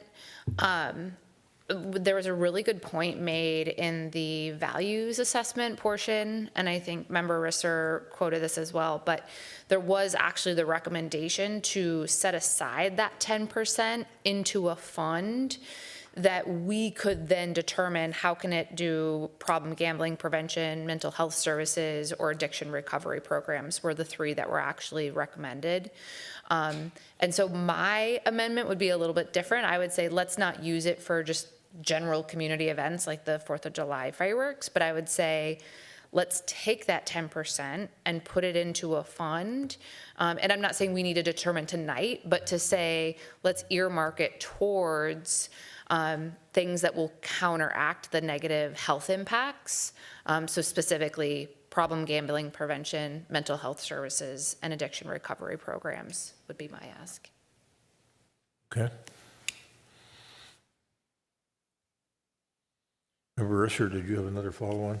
I do. I see the logic of both keeping the 10% and dedicating it to problem gambling. I kind of want to split the difference and say we could always come back, but these first few years when things are getting set up, I really do see the logic of Member Jackson's points about not taking that 10%, and getting things up and running is very challenging. And I did talk to somebody who used to run a pull tab operation out of a bar that she managed, former Councilwoman Linda Masika.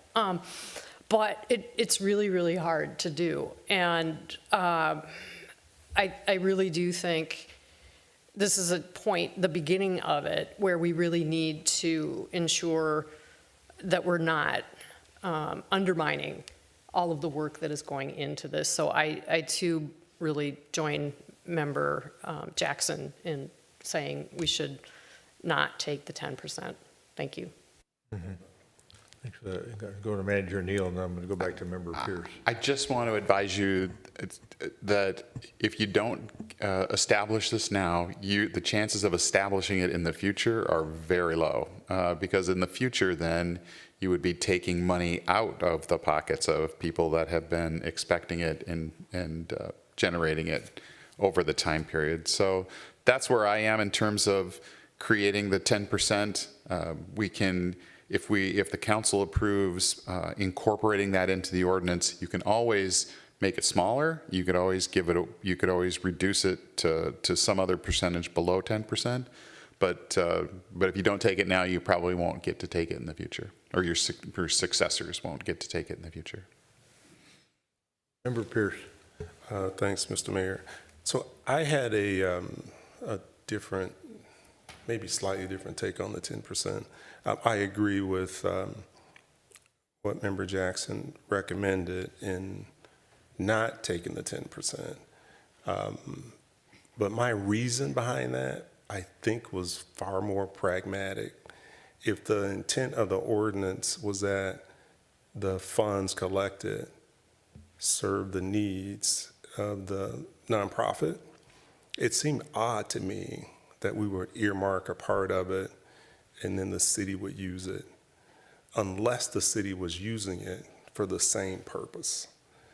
And so if we're not doing it for the same purpose, then I would just leave it in the construct that the ordinance was originally intended for. So that's kind of how I thought about it. I am also, I also feel differently about the gambling. And so it also seems odd to me that we would even talk about setting up a fund for this. We don't do that for alcoholism. We don't do that for domestic violence. We don't do it for anything else. And so I don't know why we would do it in this case. And then just by definition, I think pull tabs and meat raffles, all of those, the ordinance this is called legalized gambling, but these games are more like raffles than they are casino games, right? They're not orchestrated mathematically to get you to buy more, and when you get behind, gamble more, right? They're not designed that way. They're finite games. There's finite number of tabs. When the event's over, it's over. Now they can have multiple events, sure, but once it's over, it's over. And I bet you everybody up here, I would dare say everybody in the room, may have purchased a raffle at a school festival, or even at the last, we had our community event to recognize police and firemen. I had a raffle there, right? And so I think it is more akin to that than it is sports betting, casino gambling, any of that. And so the other thing I would say is if we don't do this, I don't think anybody has disagreed that the need of understanding what the need is.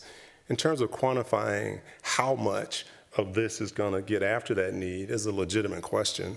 But I also think this is just like any other market opportunity. There's growth involved in it. We haven't done it before. right? You can't compare to Wayzata or Hopkins or Bunny's that's been doing it for I don't know how many years. And so there is that element to it that once it gets going, the intent would be that it would continue to grow and we'd be able to provide more needs for the community. So I think the profit here is also additive, was the other point I wanted to make. Edina Give and Go is going to continue to do what they do. And so this would be additive to any philanthropic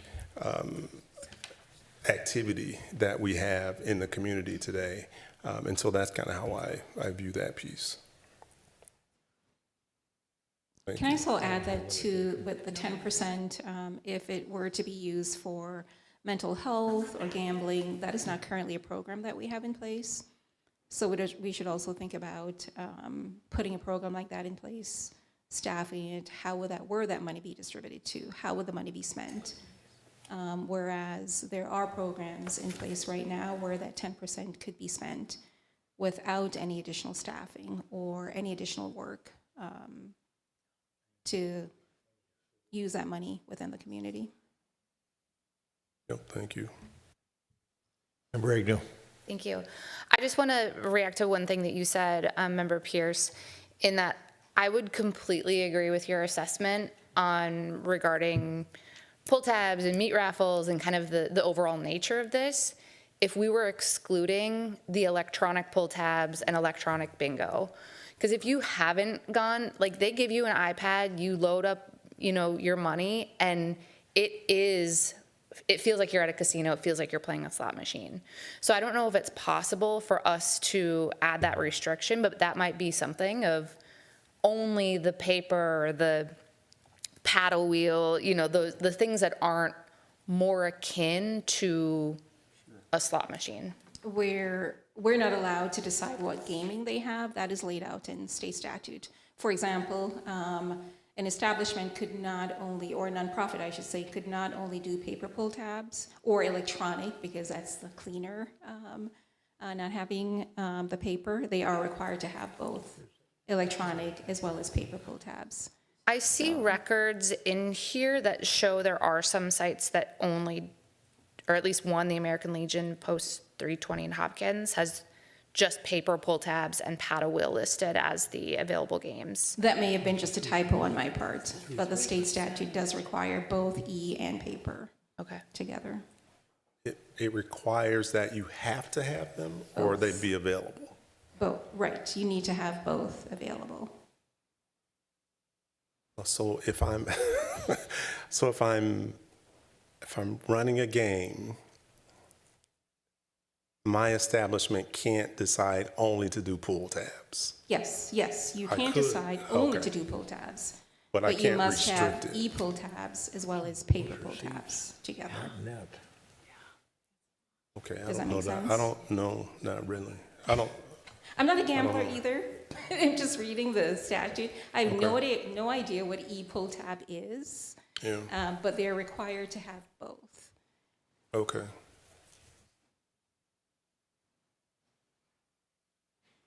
Really interesting discussion. That could be for accessibility reasons. Again? It could be for accessibility reasons. If you're blind, you wouldn't be able to use the tablet to play. I'm not sure what those reasons are, but it could be a reason.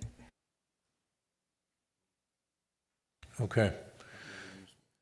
So when I look at the ordinance, I think about it in the context of, I've been around here so long, I was here when we first started issuing liquor licenses to places other than Edina Country Club and Interlochen Country Club. We always wondered why we didn't have any decent restaurants in Edina.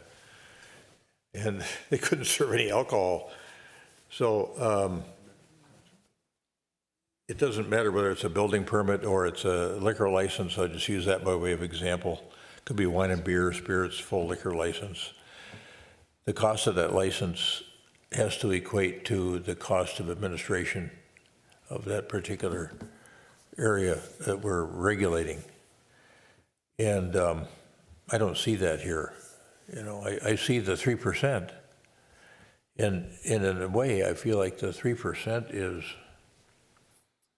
it's going to be fairly generous because it's, in the language of the ordinance, it's based on gross receipts, not net receipts.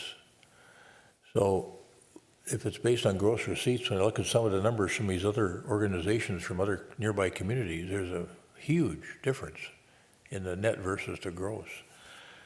So I think we're going to get more than enough that we need for regulatory purposes off that 3% of the gross. And I come to the conclusion I'm going to join. You know, I thought Manager Neal had some good arguments, but I think there have been some other more effective arguments advanced as to why the 10% ought to be stricken from the ordinance, and we ought to be able to just regulate the industry that we're establishing here with that 3% per year on the gross receipts of a licensed organization doing that lawful gambling. I also would join Member Jackson and I think the rest of us as well that would be our thinking that it should be an Edina-based organization.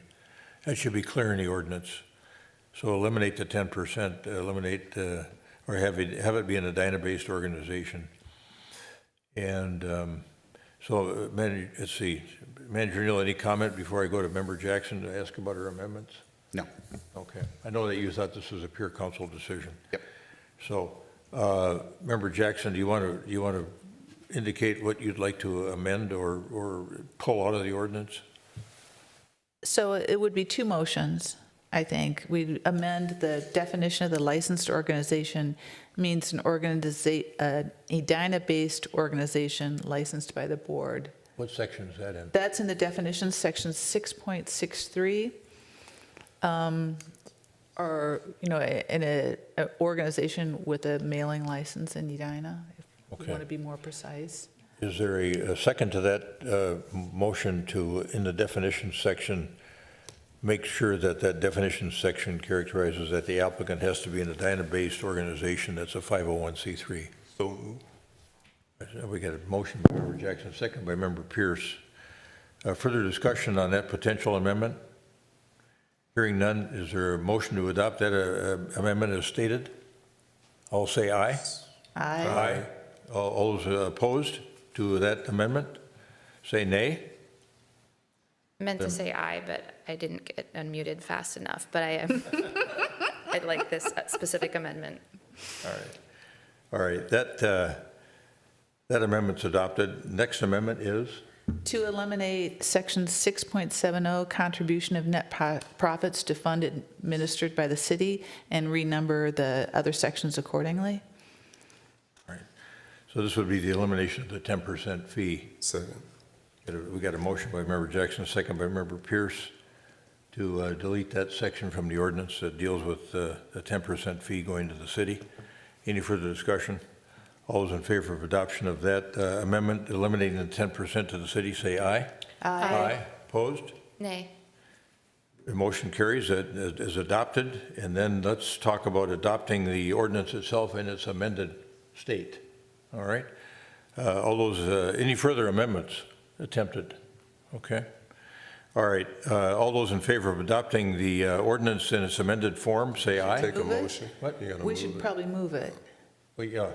Okay, yeah, we should, somebody should move Yeah, it. I'll make the motion All to right. pass No, we're this gonna move that, this ordinance as Yeah. amended. All right, move the main ordinance I'll second. in its amended state. Member Pierce seconds. We've got a motion and second on the adoption of the motion in its amended state. Any further discussion? All those in favor of adoption of the motion involving lawful gambling in the city of Edina in its amended form, say aye. Aye. Aye. Opposed? Nay. Motion carries. The ordinance is adopted in its amended form. All right. For clarification, are you also granting second reading, or would you like me to bring that back for second reading? I'd probably recommend bringing it back for second reading. And it could be This is the on, second This was reading. second reading. right, but since you're amending it, are you okay with granting second reading? Yeah, I think we all came to the meeting thinking we were dealing with second reading. We would That there could waive be some second. potential Could add changes. that to your motion. Do we have Yeah, that? so we would Yeah, we waive. can make that clear. I'll move that we waive any potential second reading needed. I'll second. All right, we got a motion and a second on waiver of second reading if necessary. on the adoption of the motion in its amended form. Any further discussion? All those in favor of the motion as stated say aye. Aye. Aye. Opposed? Carried? Nay. Yeah, we got that. The motion carries, and to the extent that we have to waive second reading, consider it waived. And now approval of the summary publication, please. All right, is there a motion to approve summary publication of the ordinance 2026-02 in its amended form? So moved. Second. I get a motion by Member Jackson, second by Member Pierce to adopt or to approve the summary publication of ordinance 2026-02 in its amended form as previously passed. Any further discussion? All those in favor say aye. Aye. Aye. Opposed? Carried. The publication is of ordinance 2026-02 in its amended form is approved. All right. Thank you.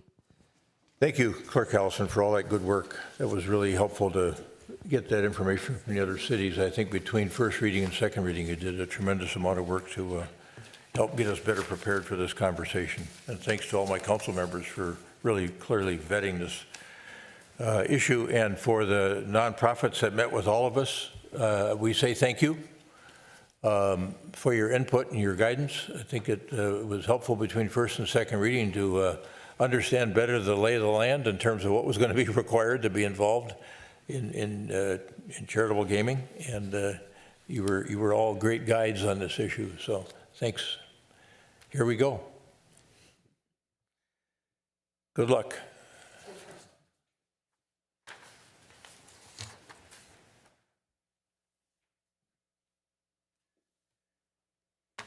All right, we've got some commission correspondence. We talked a little bit earlier about some advisory communications, particularly the one that supports the mitigation adaptation solutions listed in Edina's extreme heat report. I don't know, Manager Neal, if you had anything you wanted to add there? Nothing to add to either one of those. And then we had that advisory communication on e-bike regulation. And then we're on to manager comments. Manager Neal. I don't have any comments for tonight. Thank you. Council comments? Member Risser, you want to lead us off and tell us all about going to DC and what? I do. I have a couple other announcements I want to make as well. April is Distracted Driver Awareness Month, and I just want to underscore that Minnesota is supposed to be a hands-free state. I'm reading from an article from the Star Tribune. But the law enacted in 2019 has not stopped drivers from holding devices and making calls, sending texts, watching videos, or engaging in social media behind the wheel. The behavior has become second nature for drivers, said Lisa Cohns, Traffic Safety and Advocacy Director for the Minnesota Safety Council. We've made it socially acceptable to break the law. This is the month to break that habit. As a result, distracted drivers are a top menace on the roads. Last year, 21 people died on Minnesota roads in crashes attributed to distracted driving, and 159 others were seriously injured, according to the Department of Public Safety. So I just really want people, when you're behind the wheel, you're driving, just drive. The other announcement I wanted to make is that this week we are kicking off the Minneapolis St. Paul Film Festival. Thank you, Director Benarott, for having this website up. And at 50th and France, you can go watch movies. I have purchased, we're going to do 2 rounds of tickets of films on Sunday. My husband and I are kind of doing a little mini marathon, if you will, for us. But it really is a wonderful opportunity to see work about all different places in the world, and I'm just very excited that the festival is here. And you don't have to, you can do it in a very sustainable way. Walk to 50th and France, bike, anyway, it's a wonderful program. But I do want to thank the taxpayers of Edina for supporting the trip to Washington, D.C., and I want people to know that I used my time very wisely, and it is wonderful to be in an environment where you can go down to breakfast and sit across from somebody you've never met and say, hey, do you have TIF in your community? And start your day off with a dialogue that way. And so learning about different types of programs was particularly helpful. The sessions I thought were very good.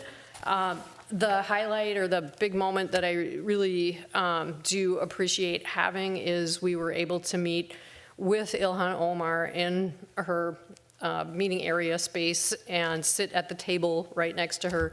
And I was able to articulate my concerns about the new ADA digital access rules and make the point that it's really challenging when I'm looking at the packet and I see so many items that are board portal, and I know that residents can't just click on those and see those, and they have to make a special request in order to get that information. And sometimes it's material that is really critical for understanding why a developer is making the case that the economic climate is changing and it would make sense for the city to invest in a parking ramp, something like that. And so being able to be there and share my concerns and, to have the conversation and to hear her really, totally get it that, yeah, this is supposed to make things more available, but it's actually making things less available to more people. That was incredibly important to me. We did have an opportunity to have breakfast and hear from lawmakers, and that was wonderful. So, and I do want to mention, I was so proud to be with my colleague, Member Jackson, who spoke up, and you have these moments where the elected officials, Senator Klobuchar saying, well, are there any questions? And I couldn't believe it because there's a room full of people and it was like silence. And I thought, no, this cannot be. And Member Jackson got up and asked very good questions, so that was really great. I do think that some of the big takeaways I had, though, although ADA digital access remained a real concern for me and still does, it was hearing the panel on artificial intelligence, AI, and what could be done with that. Heard from an entity where their DMV is using it to set up kiosks so that when people show up and they want to get a passport or other documentation, they can go to the kiosk instead of waiting for an hour and a half to get to the counter and find out that they have missed a document. And I mean, who among us has not done that, right? So being able to use AI in that way, I thought was incredibly interesting. The other thing is, I did talk to a city where one of the problems they were trying to solve was reducing the amount of cases where they were in violation of policy or code. And one gentleman came up to me and he said, we downloaded everything into Google Notebook.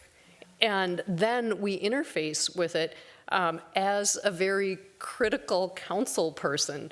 And I thought that was really good, because if you interface in a certain way, you're not going to get that sort of obsequious sort of response, but you could get something really useful. And actually, as I was sitting up here, because I saw members from Edina Public Schools shaking their heads strongly when we were talking about the requirement to have paper as well as electronic games, and they were shaking their heads, just paper, and I could read their lips, and so I typed into my computer, does Minnesota require charitable gambling organizations to have both paper and electronic games? And it says, no, it does not. But, okay, the other thing that we need to be cautious about is, they were saying, and this was a little warning, people are using AI in the workplace everywhere, and that can bring serious consequences, liabilities. I don't totally understand those, but it is something that we need to keep in mind, and it's something that I think I need to learn more about, and something we as a city probably want to explore. And the message was, if you think the staff is not using AI, you are wrong. And it is, once you start using it, it really is sort of an interesting tool. So I do really appreciate having that opportunity, learned a lot, and I'm still following up on things. One bill that sort of caught my attention, Representative Stauber spoke to us, as well as Klobuchar and Tina Smith, but we had, excuse me, she was not, but he has a bill that would eliminate capital gains for home sales of $500,000 or less, which I thought was kind of an interesting thing. And I don't know if that's going to move forward or not. So that is my report. And again, thank you, taxpayers of Edina. Yep. Thanks, Member Russer. Member Jackson. comments. Thank you, Mr. Mayor. So thank you also for sending me and for sending staff. We really split up. So we went through the agenda and what Member Risser went to, I went to a different one. The kickoff, though, was about America's 250th birthday. And they said that the National League of Cities has resources for cities that want to celebrate and want ideas and things to do. And the question they asked is, what is the most American thing about your city? And I can come up with a number of things, but I wanted to pose that to other people. But hopefully we will have, both through the 4th of July celebrations and other things, a chance to celebrate our 250th anniversary of being America. And that was a great way to start the conversation. There was a lot of talk about civility in several of the plenary sessions.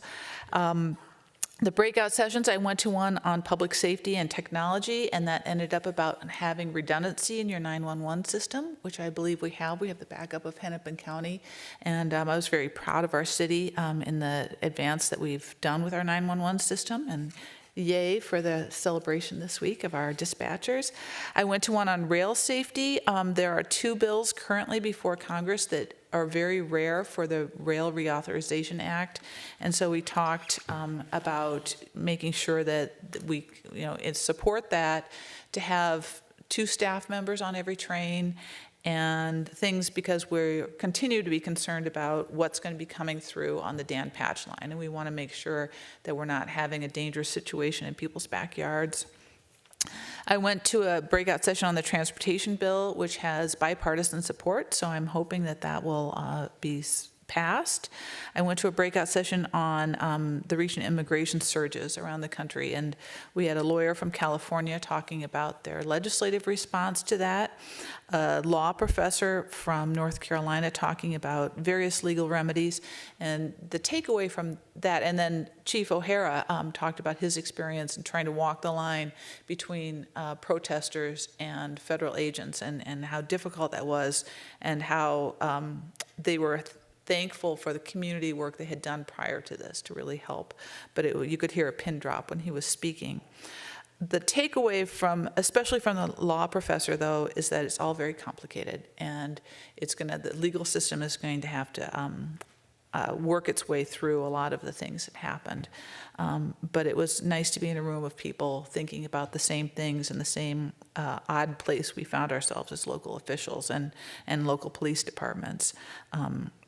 One quote I took, which I just loved, and this said to me a lot about my job as a city council member: nothing stays the same. We either make it better, we either help it get better, or we watch it get worse. And so we deal with a lot of change in Edina, and I want to say that again: nothing stays the same. We either help it get better, or we watch it get worse. And I think that really encapsulated what we do here on the city council. In other news, thank you for mentioning the film festival. I'm excited about that. And then I got the opportunity to sit down with Clerk Allison and talk about election security. And I want voters in our city to know that she's working very, very hard to ensure that this is going to be a safe process for everybody involved. And she's got a tremendous amount of detail that she's gone through, but it's important that voters know they will be safe coming here to City Hall to vote early, to go to their polling places on election day. You only get to vote once. You can't get to do both. But and then the process of making sure that our votes, once they're cast, are also safe. And I was very proud to hear her process in that, and I want to thank you for the time that you put into that.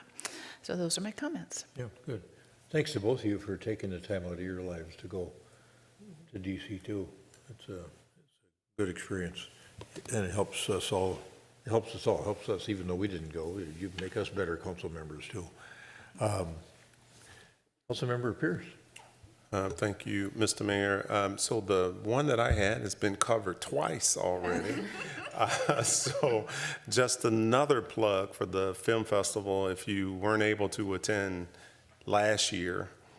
So it runs April 9th through the 19th. And the tickets kind of go fast. So if there's something that you're interested in, definitely go out there and take a peek. I just love that theater. So as much as we can, just making a plug for all of the businesses in Edina.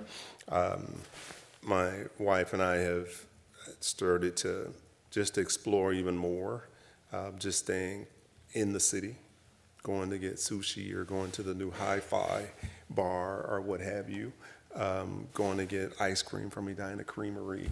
And it's starting to get warm out. At some point, it'll stay that way. So just to encourage residents to support our business community. And that's it. Yeah, good. Thank you. Councilmember Agnew. Thank you. I think it was the last meeting-ish that we had a community comment with pictures of him with his daughters, one of our commission neighbors, Taylor, with his daughters on his e-bike. And I saw them in the wild the other day, and I was almost honked. I was like, wait, no, that's inappropriate, and I shouldn't honk at them. They're just but it would have been like a friendly honk. Anyway, it made me think about, I'm really excited to get out on my bike and enjoy some of the amazing bike trails that we have around the community, and continue just exploring kind of all that we've invested in from a pedestrian focus over the last couple of years, which has been amazing. I signed up for a triathlon with my daughter, and so I'm also like trying to get her into the spirit of biking. We're still working on getting past the training wheels, but I'm really excited about the summer of biking. So that's all for me. Great, thanks. Do you have that, Jennifer, do you have that certificate copy?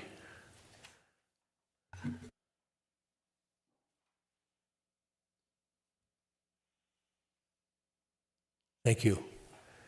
Well, sometimes my morning office is over there at the Hilltop, and I got buttonholed over there the other day by Bill Davies, and showed me this service award, and I asked if I could share it with the city council and share it with the residents of Edina. I'm sure many of you have seen Bill over the years. He's been involved in scouting, I think, in Edina for over 4 decades. And he was a airborne, he was an airborne ranger with the 101st Airborne Division, served in Vietnam from May of 68 to May of 69 in an administrative company, got the Bronze Star for meritorious service and an Army Commendation Medal for meritorious service, and then has continued that sort of dedication in other ways in his life. When I see him over at the Hilltop, you can count on him. He's there every morning. I'm not there every morning, but he goes to morning mass over at Our Lady of Grace, and then he comes over, and he's got a bunch of buddies that he meets with that are from Edina and St. Louis Park. And so when I saw this award, I thought, yeah, I want to talk a little bit about him. And he's dealing with cancer right now. He's carrying oxygen and getting treatment, doing the best he can under the circumstances. But the Vietnam Veterans Memorial Fund put together this award, and he's in the first class of people to get this award. There were, I think, just under 50 former combat veterans that received this Service Beyond Service Award for how they lived their lives since they were in the military way back in their teens and early 20s. And I just thought it was a nice opportunity to recognize Bill Davies and think not only of him as a veteran and having served our country in Vietnam, but also to think about him as a local resident who has done so much for particularly scouting in our community and Rotary up in St. Louis Park over the years as well. So congratulations to Bill Davies for that award. I asked him if this was the original. He said no, it was a copy, so we don't have to worry about getting it back to him in good shape, but I'll nonetheless return it to him. Only one other thing I wanted to cover. 2 of our colleagues, as they discussed, went to D.C. I was there on the 9th and 10th of March. I got invited out by Yale. Yale has a mayor's college every year. They invited 50 mayors. They pay for everything. Flight, hotel, food, and it was 2 days. It's 2 days. You go out on Sunday. On March 9th was, I think, Monday. We had 10-hour session on Monday, but the first session was on immigration enforcement. And so the first thing it did, there's a guy named Jeff Sonnenfeld, who's he's an assistant dean at Yale School of Management. He runs the thing. They did a little survey, electronic survey. And they have a division of the mayors, by political persuasion. They might not all be designated party officials, but some are more conservative and some are more liberal. And it's about a 50-50 split. And the first two questions were, how do you strongly disagree or strongly agree with the enforcement policies of ICE? And I'm shortening up the question, but I think 90% of the mayors in the room strongly disagreed with ICE enforcement policies around the country. And then the same question was asked with respect to the Trump administration oversight, and it was about 85%. And that led to a conversation then with J.E.H. Johnson, who was a lawyer in the Defense Department, who was President Obama's first head of Homeland Security, introducing Tom Homan. And we had Tom Homan live for an hour and a half. He was supposed to be there half an hour. He came and sat with the mayors for an hour and a half, took a lot of notes, heard from mayors all over the country about experiences their residents had had, and left committed to writing a new policy on immigration enforcement. So we'll see what happens with that. And the rest of the time was well spent too. And then on Tuesday morning, it only was a half a day, and they put us in with all these CEOs, and they talked about more business-related matters. And then we had, I think for about a half an hour, we had the president of Israel on remotely, virtually from Jerusalem. And then a lot of the business people had questions for him. So, yeah, pretty fascinating day and a half, and thanks to Yale for including me on that. And there were a couple of us from Minnesota that were there, and so that it was fun to represent nice to represent our state there. So those are the two things I kind of wanted to cover, and it's been a long time since we've been together. Feels like more than, feels like a month, but it is almost a month since our last meeting. It's good to see all of you and hear about what's been going on. Mr. Vinning, if you stick around for a minute, I want to talk to you about this little map you drew here. Anything else for the good of the order? Okay. Is there a motion to adjourn? So moved. We got a motion by Member Jackson, second by Member Pierce to adjourn the meeting of the Edina City Council this Tuesday, April 7th, 2026 at 9:18 p.m. Any further discussion? All those in favor of adjournment say aye. Aye. Opposed? Carried. City Council of Edina stands adjourned.